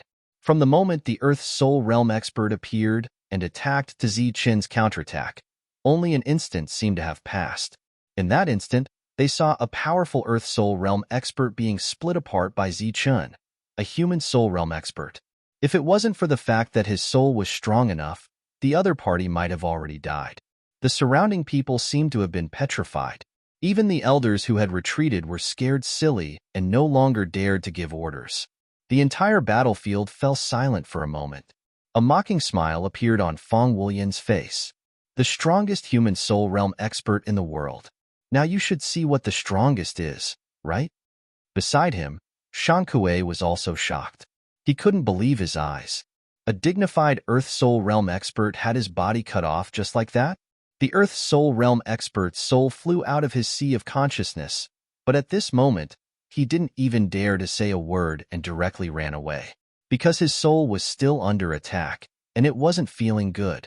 If he said a few more words, he might be killed. This scene shocked everyone. So much so that when Zichun swept his gaze around, everyone subconsciously retreated. Zichun said, "Now, can we leave?" "Leave? Do you think that's possible? Or are you sure that my Fang clan only has one Earth Soul Realm expert?" With a flash of light, a middle-aged man in a black robe appeared out of thin air. He stared at Zichun and said indifferently, "Your methods are useless against me." Zichun smiled and said, "I know. It's already very difficult to deal with an Earth Soul Realm expert. I thought that you would want to save some face and give up, but I didn't expect another one to come. You're about to die, yet you still have so much nonsense to say." The Earth Soul Realm expert said coldly, "It seems that you don't want to die a quick death. Don't worry, I know dozens of torture methods. You're not qualified to kill me. Zichen's gaze turned sharp as a jade pendant appeared in his hand. The jade pendant emitted a blue light. The moment Zichen took out the jade pendant, a strange wave of energy spread out in all directions. Before coming here, Old Tang had specifically said that as long as Zichen walked out of the bamboo sea world, no one would be able to harm him. Now, it was time for Old Tang to fulfill his promise. Just as the fluctuation appeared on the jade pendant, an Earth Soul Realm aura flew over from afar. It was Old Tang's aura. No one dared to block their path. The Fong family's Earth Soul frowned. He looked at Zichen and said sarcastically, I didn't expect you to have reinforcements. However, there's only one. Aren't you looking down on my Fong family? Old Tang flew over from afar without any obstruction and landed beside Zichen. He raised his head and looked at the Earth Soul Realm expert from the Fong clan. If you don't mind, I'll call a few more over. Trying to scare me? The other party stared at Old Tang and said, What do you think my Fong clan is? Let me tell you, since you've come here today, don't even think about leaving. My Tang family can kill a mere Earth Soul Realm expert. Activate the family's array. Large families would pay a huge price to build a family-protecting array. Not only could it protect the family, but it was also the family's foundation. Right now, this Earth Soul Realm expert was using the family's foundation. Not only could he kill Old Tang and Zichen, but he could also intimidate the world. Even if there was really an Earth Soul Realm expert outside, they would still kill Old Tang who dared to barge into the Fong family. The order was quickly passed down. Rays of light lit up around the Fong family and formed a large array. Old Tang raised his head and looked at the array. His expression didn't change. He wasn't nervous or worried. Zichen also wasn't worried when he saw how calm Old Tang was. He was very assured when Old Tang was in charge. Shan Kuei and Fong Wulian lost their confidence at this moment and started to worry for Zichen. Xiao took a few steps forward and arrived in front of Lan Gumeng and Shanya. The two of them used their eyes to signal Xiao not to worry. At this moment, in the square outside the Fong family, many people were waiting. When they saw the Fong family's array suddenly activated, they all had strange expressions on their faces. For a moment, there were all kinds of discussions. Suddenly, a person appeared out of thin air. It was a burly man. He stood outside the Fong family's protective light barrier. After he sized up the barrier, he nodded his head. No one knew who he was, but many people heard him muttering. Not bad. You specially used a large array to welcome me. My trip here wasn't in vain. After he finished speaking, a saber appeared in his hand. The saber was golden, as if it was made of gold. The moment it appeared, the bright light was so dazzling that many people nearby couldn't open their eyes. Just when most people closed their eyes, a tyrannical aura appeared in the square. It was as if a peerless monster had awakened. Everyone felt as if their souls were about to collapse. Dozens of huge cracks appeared in the square. Smoke and dust rose into the air. The smoke and dust covered the sky. No one could see what was happening in front of them. Everyone only heard 3 deafening claps of thunder between heaven and earth. When the smoke and dust dispersed, everyone in the square was shocked to find that the Fong family's array that had just been activated had shattered. At the same time, there was a saber mark that extended from the square to the inside of the Fong family. It extended for several miles. Everyone was incomparably shocked. That burly man with a saber just split the Fong family's array in 3 slashes? Actually, this was just the surface. A few miles away from the crack, which was in front of Zichen, the Earth Soul Realm expert who was standing in the air with a proud expression was now split into 2. His corpse fell to the ground with blood gushing out. A burly man with a saber walked over. The long saber in his hand was propped on the ground. Wherever he passed, countless golden lights bloomed on the tip of the saber. The entire Fong family was dead silent. It was as if they had fallen into a dead silence. Seeing that burly man, Old Tang smiled. There was a hint of surprise on his face. He didn't expect it to be him. The burly man with a saber walked over step by step. No one dared to stop him. What kind of joke was this? In just 3 slashes, the clan's array was broken and an Earth Soul Realm expert was killed. Who would dare to stop such a powerful person? The burly man arrived at the battlefield. He glanced at the corpses on the ground and then looked around. He said, "Is there no one in your Fong family who can fight? You're a huge family after all." The surroundings were as silent as cicadas in winter. No one dared to say anything, even if the burly man was deliberately mocking them. The elders from before had long hidden in a corner. They were so scared that they didn't say a word. No one. The burly man frowned slightly. "Is there anyone in charge? If there's no one, I don't mind tearing down this place or destroying it." "Who are you?" An old voice sounded. The ancestor who had appointed Fong Wulian as the patriarch appeared again. Chapter 39-32. The ancestor of the Fong clan looked at the burly man below. The man's golden saber was still leaning on the ground. His expression was very relaxed without any pretense. "Don't look at me like that. I'm already very scared of going in alone." The man shrunk his shoulders. However, this scared action was too childish. In the eyes of Fong Wulian, who was good at acting, this was not even a beginner. "May I ask where you are from?" The distracting thoughts in the ancestor's mind disappeared, and his tone became much more polite. "If I don't tell you, will you beat me up?" The man didn't answer, but asked instead. Zichun silently watched this scene, but he began to mutter in his mind. "You came with such fanfare and provoked them. Who would dare to act recklessly? If you used dozens or hundreds of sabers to break the formation and used 70 or 80 sabers to kill that Earth Soul Realm cultivator, would they not beat you up? It would be impossible if they didn't beat you to death." The ancestor bitterly smiled and said, "You must be joking. This should be a misunderstanding. It's fine as long as it's resolved." The man shook his head with a face full of regret. "It's too boring. It's really boring. Do you know how excited I was when I received the news that your Fong family might harm our young master?" "Fong clan? What a huge clan.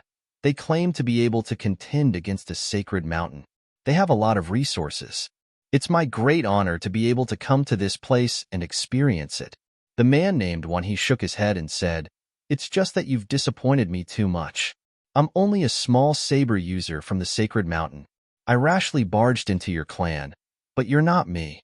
The few short sentences were filled with mockery and ridicule, causing some people to be confused. Fortunately, many people understood the other party's background. He was called Wan He from the sacred mountain and was a saber user. But wasn't this saber user a bit too strong? Wan He, golden saber. The ancestor's gaze suddenly changed and he opened his eyes wide. "Your golden saber, Wan He? That golden saber Wan He from back then?" Here, the ancestor suddenly closed his mouth as if it was a taboo. At this moment, the unwillingness in his heart had completely vanished. Golden Saber Wan He had been famous for a long time. His name was indeed a taboo to many forces. However, he had been silent for many years, so why did he suddenly appear again? "Who would have thought that I would be so famous that even an old antique like you would know of me?" Wan He chuckled and said, "I'm really flattered." Zichun, on the other hand, was a little puzzled. Was this man with the golden knife very famous? He had never heard of it before. However, he immediately understood. Such an expert must have made a name for himself in the past. "Sir, you must be joking." The ancestor of the Fong clan cupped his fists and quickly said, "I didn't expect for the flood to hit the Dragon King Temple and cause our own people to fight. This is a misunderstanding, a huge misunderstanding." His attitude changed again, and he lowered himself even more. When he looked back at Zichun and asked, "Young master, is this a misunderstanding?" Zichun didn't know why the other party called him young master, but given the current situation, he had to respond. He said, "I don't think so. Those elders seemed to be very powerful earlier. They said that the Fong family was powerful, but their background was even more powerful. It would be very easy for them to kill us." Zichun looked at the elders. "Bastards!" The ancestor angrily shouted. "Why don't you open your dog eyes and look? You dare to offend our esteemed guests? You can't do anything right, so what's the use of you?" The ancestor only waved his sleeve. A wave of power surged out and directly engulfed the elders wearing the magic robes. In the blink of an eye, the magic spirit robes exploded and the elders died. One he looked at the other party's move and said with a smile, as expected of an old antique, so powerful. I wonder who is stronger between you and my golden knife. The ancestor's expression slightly changed. He purposely showed this move, but it seemed that it didn't deter the other party. When he looked at the ancestor and said with a smile, I've just entered the top 10 and haven't found a real opponent yet. How about we spar? The ancestor's expression changed again. This time, it was a lot uglier. Then, he noticed the mocking smile on Wanhee's face. He knew that his action was unnecessary and that he shouldn't have shown off. If Golden Knife really entered the top 10, then Wanhee's goal this time should be the north. If the Fong family didn't provoke him, he wouldn't have come here. This made him feel very regretful. He shouldn't have taught Fong Wulian a lesson earlier. He should have let him know that even if he became the Fong family's master, he couldn't do as he pleased. If he said this earlier, how could those elders dare to do as they pleased? It was true that a family had rules, but in the end, it all depended on whose fist was harder. This is a misunderstanding. Everything can be discussed.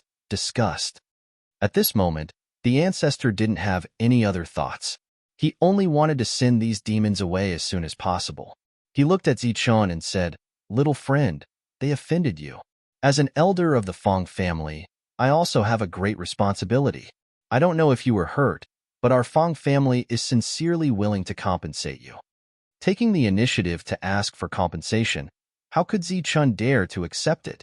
He looked at Wanhee. Even if there was compensation, it should be him. Who knew that Wanhee actually smiled and said, They were the ones who didn't open their eyes and were in the wrong first. Young master, please speak. There's no need to worry about us. Zichun was relieved. He then looked at Longu Ming and the others. They all shook their heads. Zichun said, It's not a big deal. I think it's better to forget about it. I don't lack anything. That won't do. Absolutely won't do. Little friend, please speak and let others remember.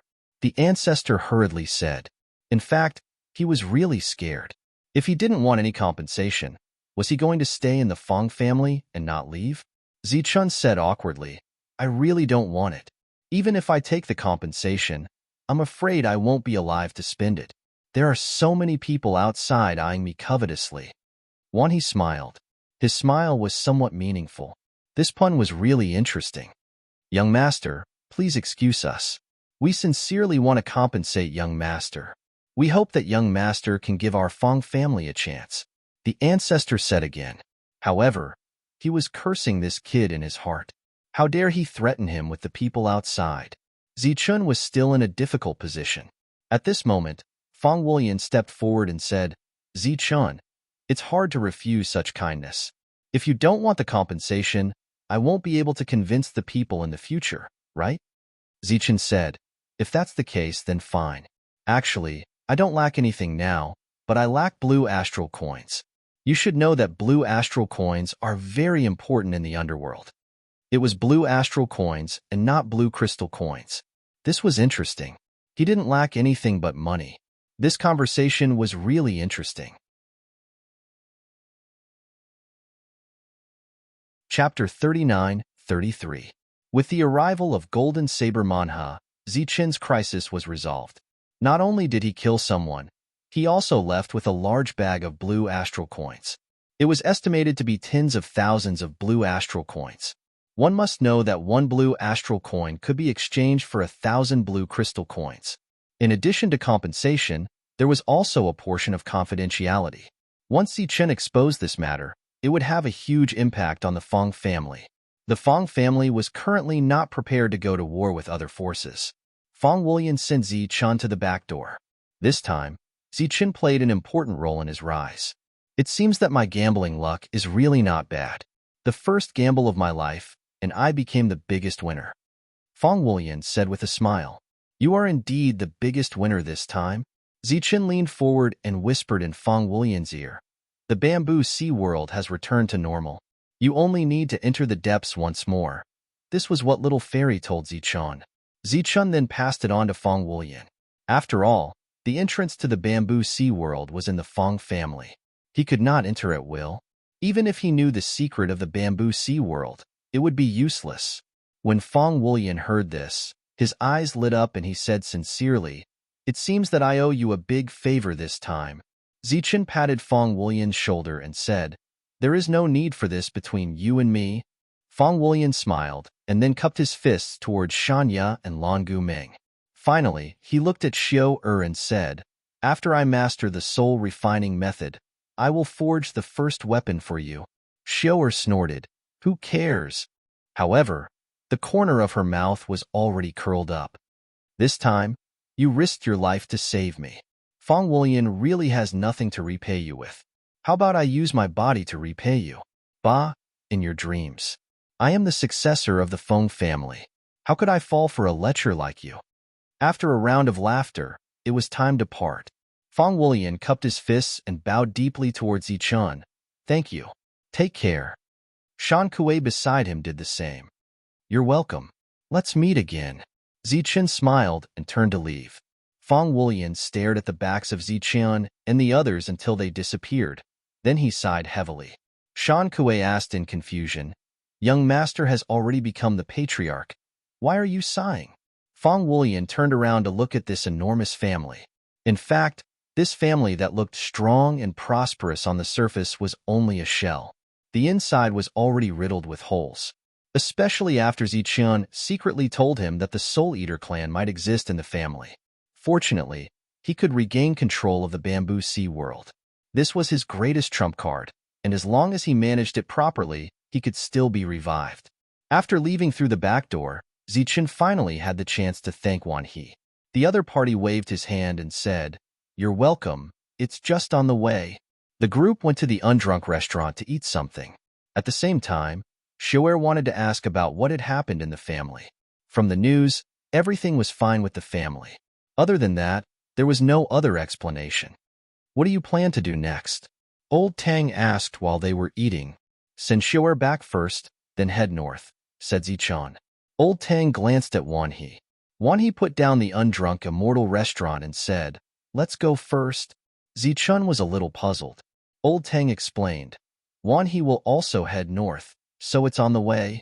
Oh, Zichun nodded. After eating, the group left Forest Room City.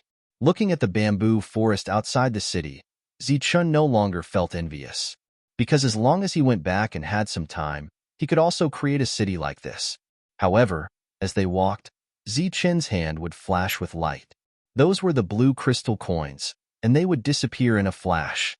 Even though he had made a lot of money from gambling in the Sagely Mountain City, and all the drinks along the way were provided for free by Shijio's Undrunk Tavern, the two beside him were bottomless pits that couldn't be filled at all, let alone with blue crystal coins. They traveled like this for 3 days. They still traveled during the day and cultivated at night. On a morning 3 days later, when he looked at Zichun and said, Your cultivation seems to have made no progress. Zichun said with a smile, The progress is already very fast. After all, I just advanced to the human soul realm not long ago. When he also smiled, but in the next moment, a ray of light suddenly appeared and landed on the four of them like a bolt of lightning. Bang, bang, bang, bang. The light exploded on the four of them, one after another. The four of them flew backward and coughed out blood one after another. Wan He, you are an Earth Soul Realm expert. How dare you sneak attack us? Don't you have any shame? Shijio shouted at Wan He as soon as she landed. As for Zichun, after being slightly stunned, he closed his eyes and stopped talking. Lan Guming and Shanya did the same. Old Tang grinned and watched the show. Wan He was not angry. He said directly, Girl, you finally showed your true nature. Didn't you call me senior earlier? Do you look like a senior? To think that I admire you so much. I didn't expect you to do something like this. Shijio's expression suddenly changed. Then, she closed her eyes and stopped talking. Not bad. A smile appeared on Wan He's lips, but he did not say the next sentence. But there is still a gap between you and a true genius. However, Wan He did not regret it. After all, there was only one Lan Guming in this world. As for Zichun and Shanya, he could not see through them, but they were obviously not weaker than the heavenly girl. After about the time it took to brew a cup of tea, Zichun opened his eyes. Wan He asked, Can you still walk? Yes. Zichun nodded. That's good. From today onwards, 1 strike a day. Although they could move forward without hindrance, their speed had decreased a lot. It was not as smooth as before. Wan He's blade and tint flowed in their bodies, tempering their bodies and strength. This seemed to be a good thing, but the pain they had to endure was unimaginable. Zichen and Shanya were people who had lived a hard life, so they could bear it. Lan Guming was a little more strained, but she could still grit her teeth and endure. However, Shijia was different. Even if she endured the least amount of blade and tint, she still cried because of the pain as she moved forward. She looked very pitiful. Her original admiration for Wan He had long disappeared. This situation only improved when the sky darkened. Then, everyone stopped to rest. A day's journey, constantly resisting the blade and tint, consumed a lot of energy and needed to recover. One night was enough. The next day, the sky brightened. Zichen opened his eyes. After a night of cultivation, he had improved a lot. They continued on their way. Wan He slashed again. He did not use his soul weapon. He only used his finger as a blade, but the moment he attacked, he suppressed the four people's spirit robes, causing them to lose their effect. Just this move alone made Wan He much stronger than the other Earth Soul Realm cultivators. Along the way, Shijio cried again, but she never said that she would give up. As they continued forward, Wan He's strength increased again and again. This meant that he had grown. Chapter 39-34. The Sea family also controlled a city of their own. Because the Sea family made their fortune here, the drunken immortal here was also the cheapest among the several cities. This city controlled by the Sea family was no less prosperous than Fong Lin City. Although the price of real estate in the city was not as high as Fong Lin City, there were many caravans coming and going, so it was even more lively. This place was the same as before. There were no changes. Ever since Xiao entered the city, she had become very active. Sister, after I see Grandpa, I'll take you guys for a good stroll in the city. Coming here was like returning home. Xiao naturally had to perform well and act like a host. What about us? Old Tang asked at an inappropriate time. Zichen glanced at him, seriously suspecting that this old man was doing it on purpose. Sure enough, when Xiao heard this, her expression immediately changed. She glared fiercely at Wan He. Do whatever you want. I won't entertain you. After thinking about it, she seemed to feel that this was not good enough for guests, so she said, all your expenses will be on me. But don't think about taking revenge. Let me tell you, this city belongs to our family. Be careful, you won't be able to leave the city. Wan He, who was deliberately targeted, only smiled. Naturally, he wouldn't lower himself to this little girl's level. Speaking of which, the scene of the little girl crying all the way but still persevering made him very impressed. After all, she was a pampered young lady from a big family. It was already very good for her to have such perseverance. The group took a carriage and went to the Sea family. This was a huge mansion with a deep background. It occupied almost a third of the city. The carriage stopped in front of the mansion. Xiao immediately jumped off the carriage and signaled Lan Guming and Shanya to come out quickly. Zichan and the others sat in the carriage behind. After paying the fare, the two carriages left one after another. Greetings, miss. When the guard at the door saw Xiao, he immediately bowed. You're welcome. Let's go in. Xiao said with a smile. At this moment, an old man walked out of the mansion and shouted excitedly, So it's Xiao. You're finally back. Second Grandpa. Xiao was very happy to see the old man. She introduced, Second Grandpa, they are my friends. They specially sent us back. The old man looked at Zichen's group and smiled. Many thanks, many thanks. Sorry for troubling everyone along the way. You're too kind, Zichun replied politely. Since Shiju has returned safely, then forgive me for not sending you off, the old man continued, still smiling. The smile on Shiju's face froze. Second Grandpa, what do you mean? They're my friends, and I've already invited them to visit my family. The old man patted Shiju's head and said, Shiju, the outside world is too chaotic. Who knows if there are people with ulterior motives who will deliberately approach you. After all, you're the daughter of the Sea Clan and the future successor of the Sea Clan. You can't be acquainted with those shady people. Lan Guming and Shan Yu's expressions changed. Zichen's expression was still indifferent. Old Tang and Wan He acted as if they hadn't heard the other party's words and were looking around. Second Grandpa, what do you mean? They're all my friends. Grandpa also knows that he's Zichun, the one who saved my life. Shijiu anxiously said, Second Grandpa, how can you say that about them? Zichun? The old man's eyes flashed slightly. Obviously, he knew about Zichun. Zichun nodded slightly. The old man said, So it's Zichun. Your fame has been like thunder to the ears recently. Please don't take offense. This old man doesn't have any other intentions. I'm just worried that Shiju will be in danger. How about this? You can stay in the Sea Clan for the time being. All the expenses will be covered by the Sea Clan. After a few days, Shiju will come to find you. Second Grandpa, they're guests I invited. Shiju was very dissatisfied. That's fine too. Shiju, go back to your family first. Your family must be missing you. We'll go to the Sea Clan first and wait for you there. Zichun said with a smile. All right then. Shiju lowered her head, looking very ashamed. They came to the door, but they couldn't let their friends in. Shanya walked forward and gently hugged Shiju. It's fine. Go back. We'll wait for you at the Sea Clan. Come find us when you're free. Zichun bid farewell to the old man and the group walked into the distance. During this time, the old man kindly reminded Zichun of the location of the Sea Clan. When Zichun and the others were no longer in sight, the old man patted Shiju's head and said, All right, child. When you're outside, you must be vigilant. With that, the two of them walked back to the family. At this point, this was the only way. Second Grandpa, where's my grandpa? Shiju asked as soon as they entered the family. I'll take you to find Big Brother now. The Fong clan was very big. They walked for more than half an hour. Seeing that the path was different from usual, Shiju asked in confusion, Second Grandpa, where are we going? The old man smiled. To the secret room.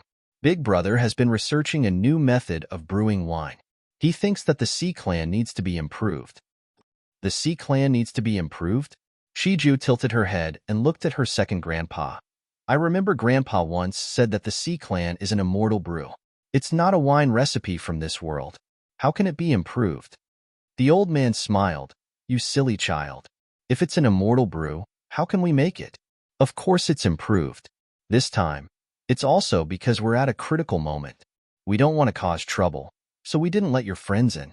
We shouldn't have the heart to harm others, but we must also be vigilant. Furthermore, the Sea Clan's foundation is the Sea Clan. Once the recipe is leaked, our foundation will be shaken. Hearing her second grandpa's explanation, the sadness in Shiju's heart lessened.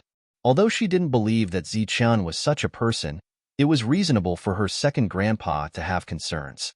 All along, the brewing method of the Sea Clan was the clan's core secret.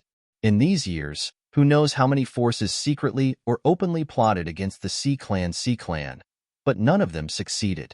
The Sea Clan's Bamboo Sea World was like the Fong Clan's Bamboo Sea World.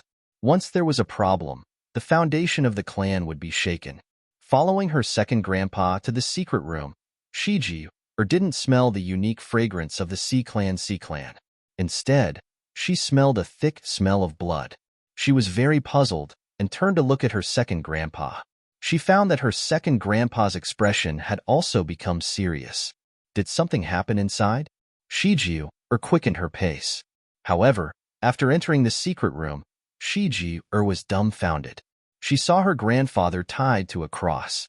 His arms and legs were pierced by iron chains. His hair was disheveled, and he seemed to have been tortured. He was very weak. Grandpa! Shiji shouted. Tears immediately fell as she rushed towards her grandfather. A force appeared behind her. The old man grabbed Shiji's neck with one hand and said, Don't be in a hurry. The old man in front slowly woke up. After seeing Shiji, his eyes immediately widened. Big Brother, it's another multiple choice question. Let's see if you choose to take your granddaughter's life or your wine recipe this time.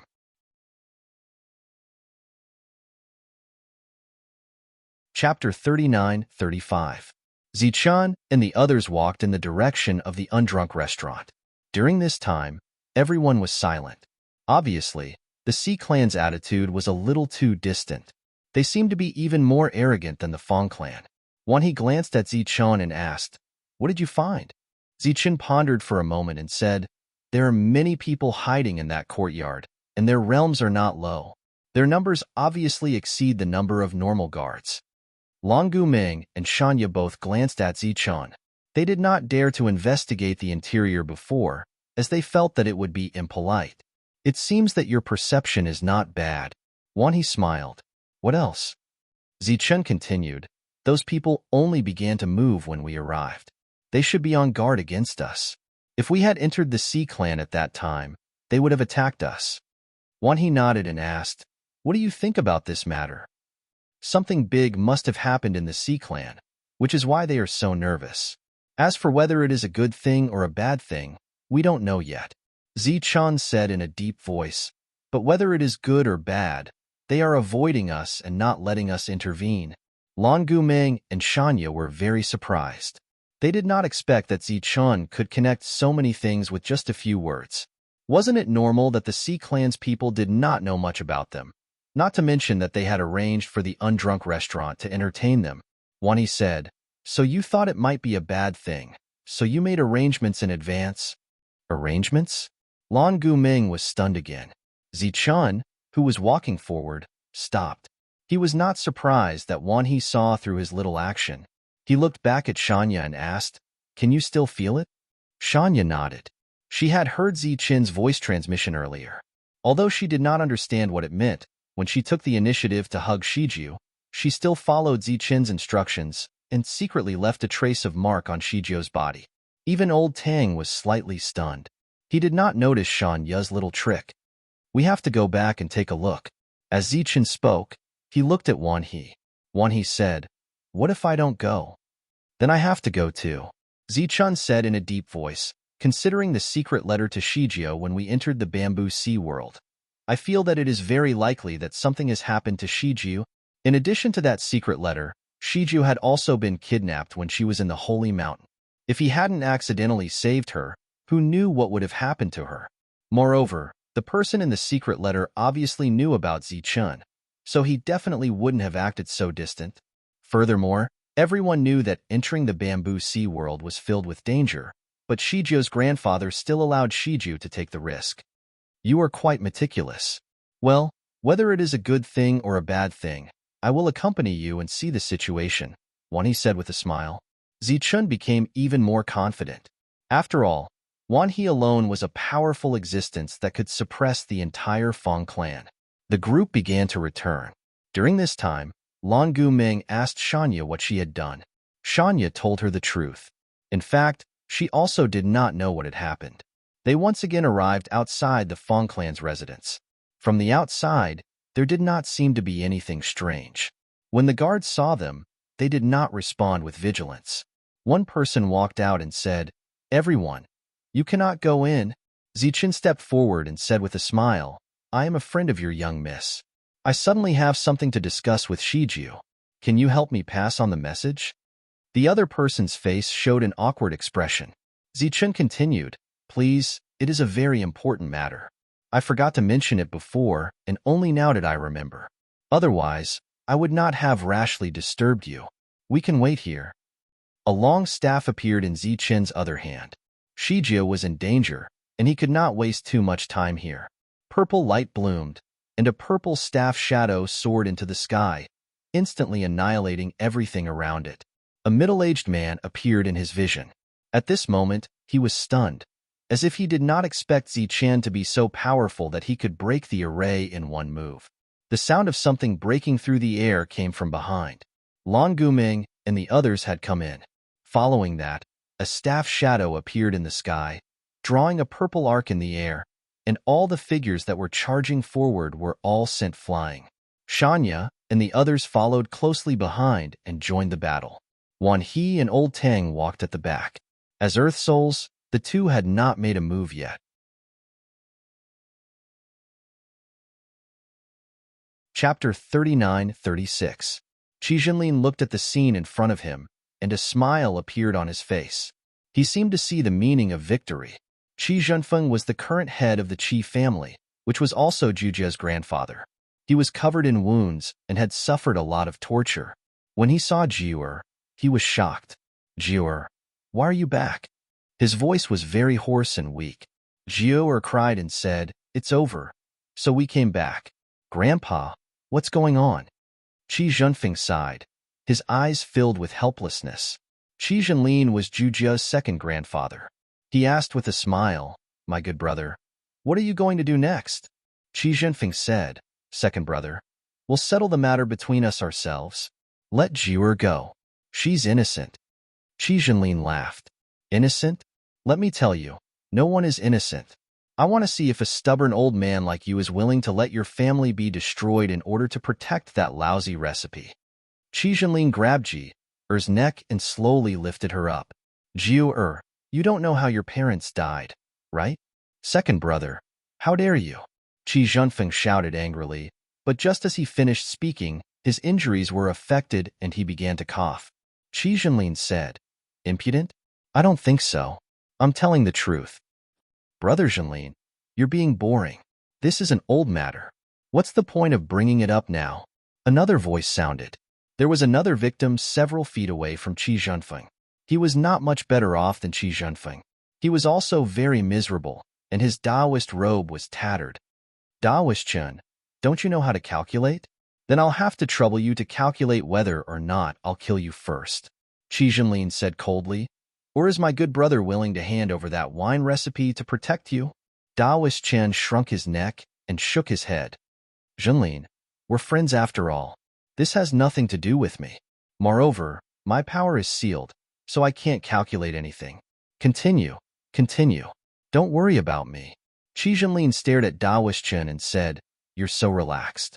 Did you calculate that you won't die? Or do you have other expectations? For example, that Zi Chen? And the earth soul beside him? Brother Zhenlin, you're flattering me. How am I fearless? I'm clearly scared out of my wits. Taoist Chen immediately explained with a smile. Qi Zhenlin snorted coldly and said, Humph, good that you know. To tell you the truth, I have already sent them away. After dealing with you, I will go and kill them. The 100 soldiers are very precious. There is no need to leave them with them. If you're really confident, then forget it if you don't believe me. Let's see if you can make a comeback this time, or if you'll be killed by me.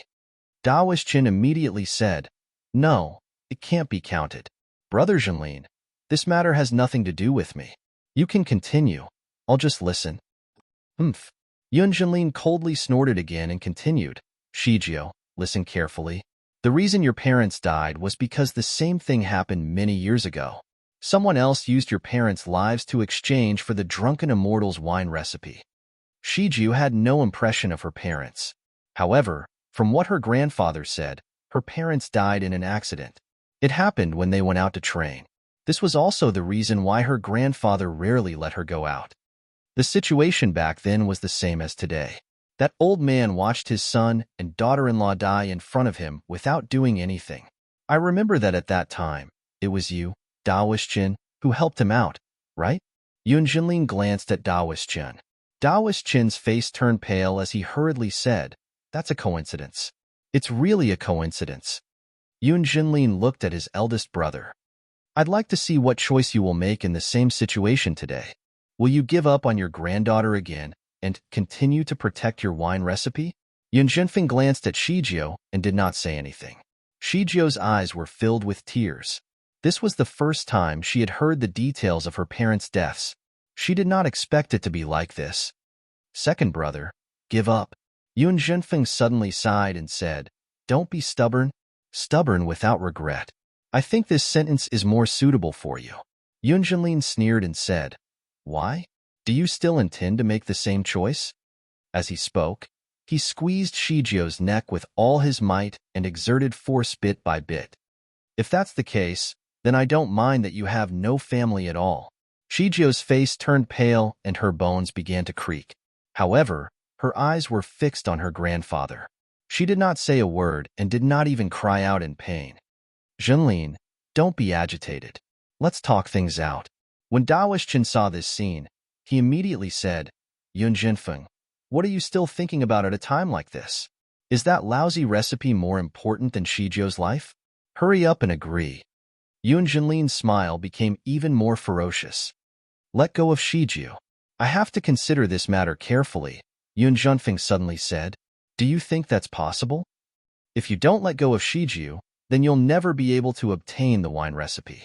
Yun Jinlin snorted coldly and let go of Shiju. Shiju fell to the ground but did not have any reaction. She seemed to have lost her soul.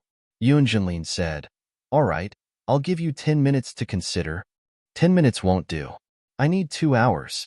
Yun Jinfeng said, Don't even think about bargaining with me. 15 minutes at most. If you still don't intend to hand over the wine recipe after 15 minutes, then don't blame me for being impolite. A hint of cruelty flashed through Yun Jinlin's eyes. Shiju is still very young and so beautiful. I will have many ways to torture her. When the time comes, it will be impossible for her to commit suicide even if she wants to. Yun Junfeng's body trembled. At this moment, his eyes turned extremely cold. Second brother, I originally thought that you were just blinded by power. I didn't expect you to be so vicious. You watched Shiju grow up. So what? Yun Jinlin smiled. She's not my biological granddaughter. I'm very happy to see her being tortured in front of me. I believe that you, who are unwilling to hand over the wine recipe, would be very happy to see it, right? Yun Junfeng said indifferently, Second brother, you're hopeless. Cut the crap. You only have 15 minutes. Just at this moment, a person suddenly ran into the secret passage.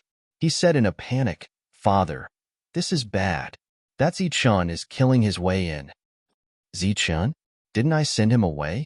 Yun Jinlin was slightly startled, but I don't know what happened to him, but he came back. Killing intent flashed through Yun Jinlin's eyes. Since that's the case, then use the formation to kill him. We haven't even gone to find him, but he actually took the initiative to send himself to death. But father, the formation has already been broken. Zichun is about to kill his way in. Jiu Buyao's face was filled with anxiety. What?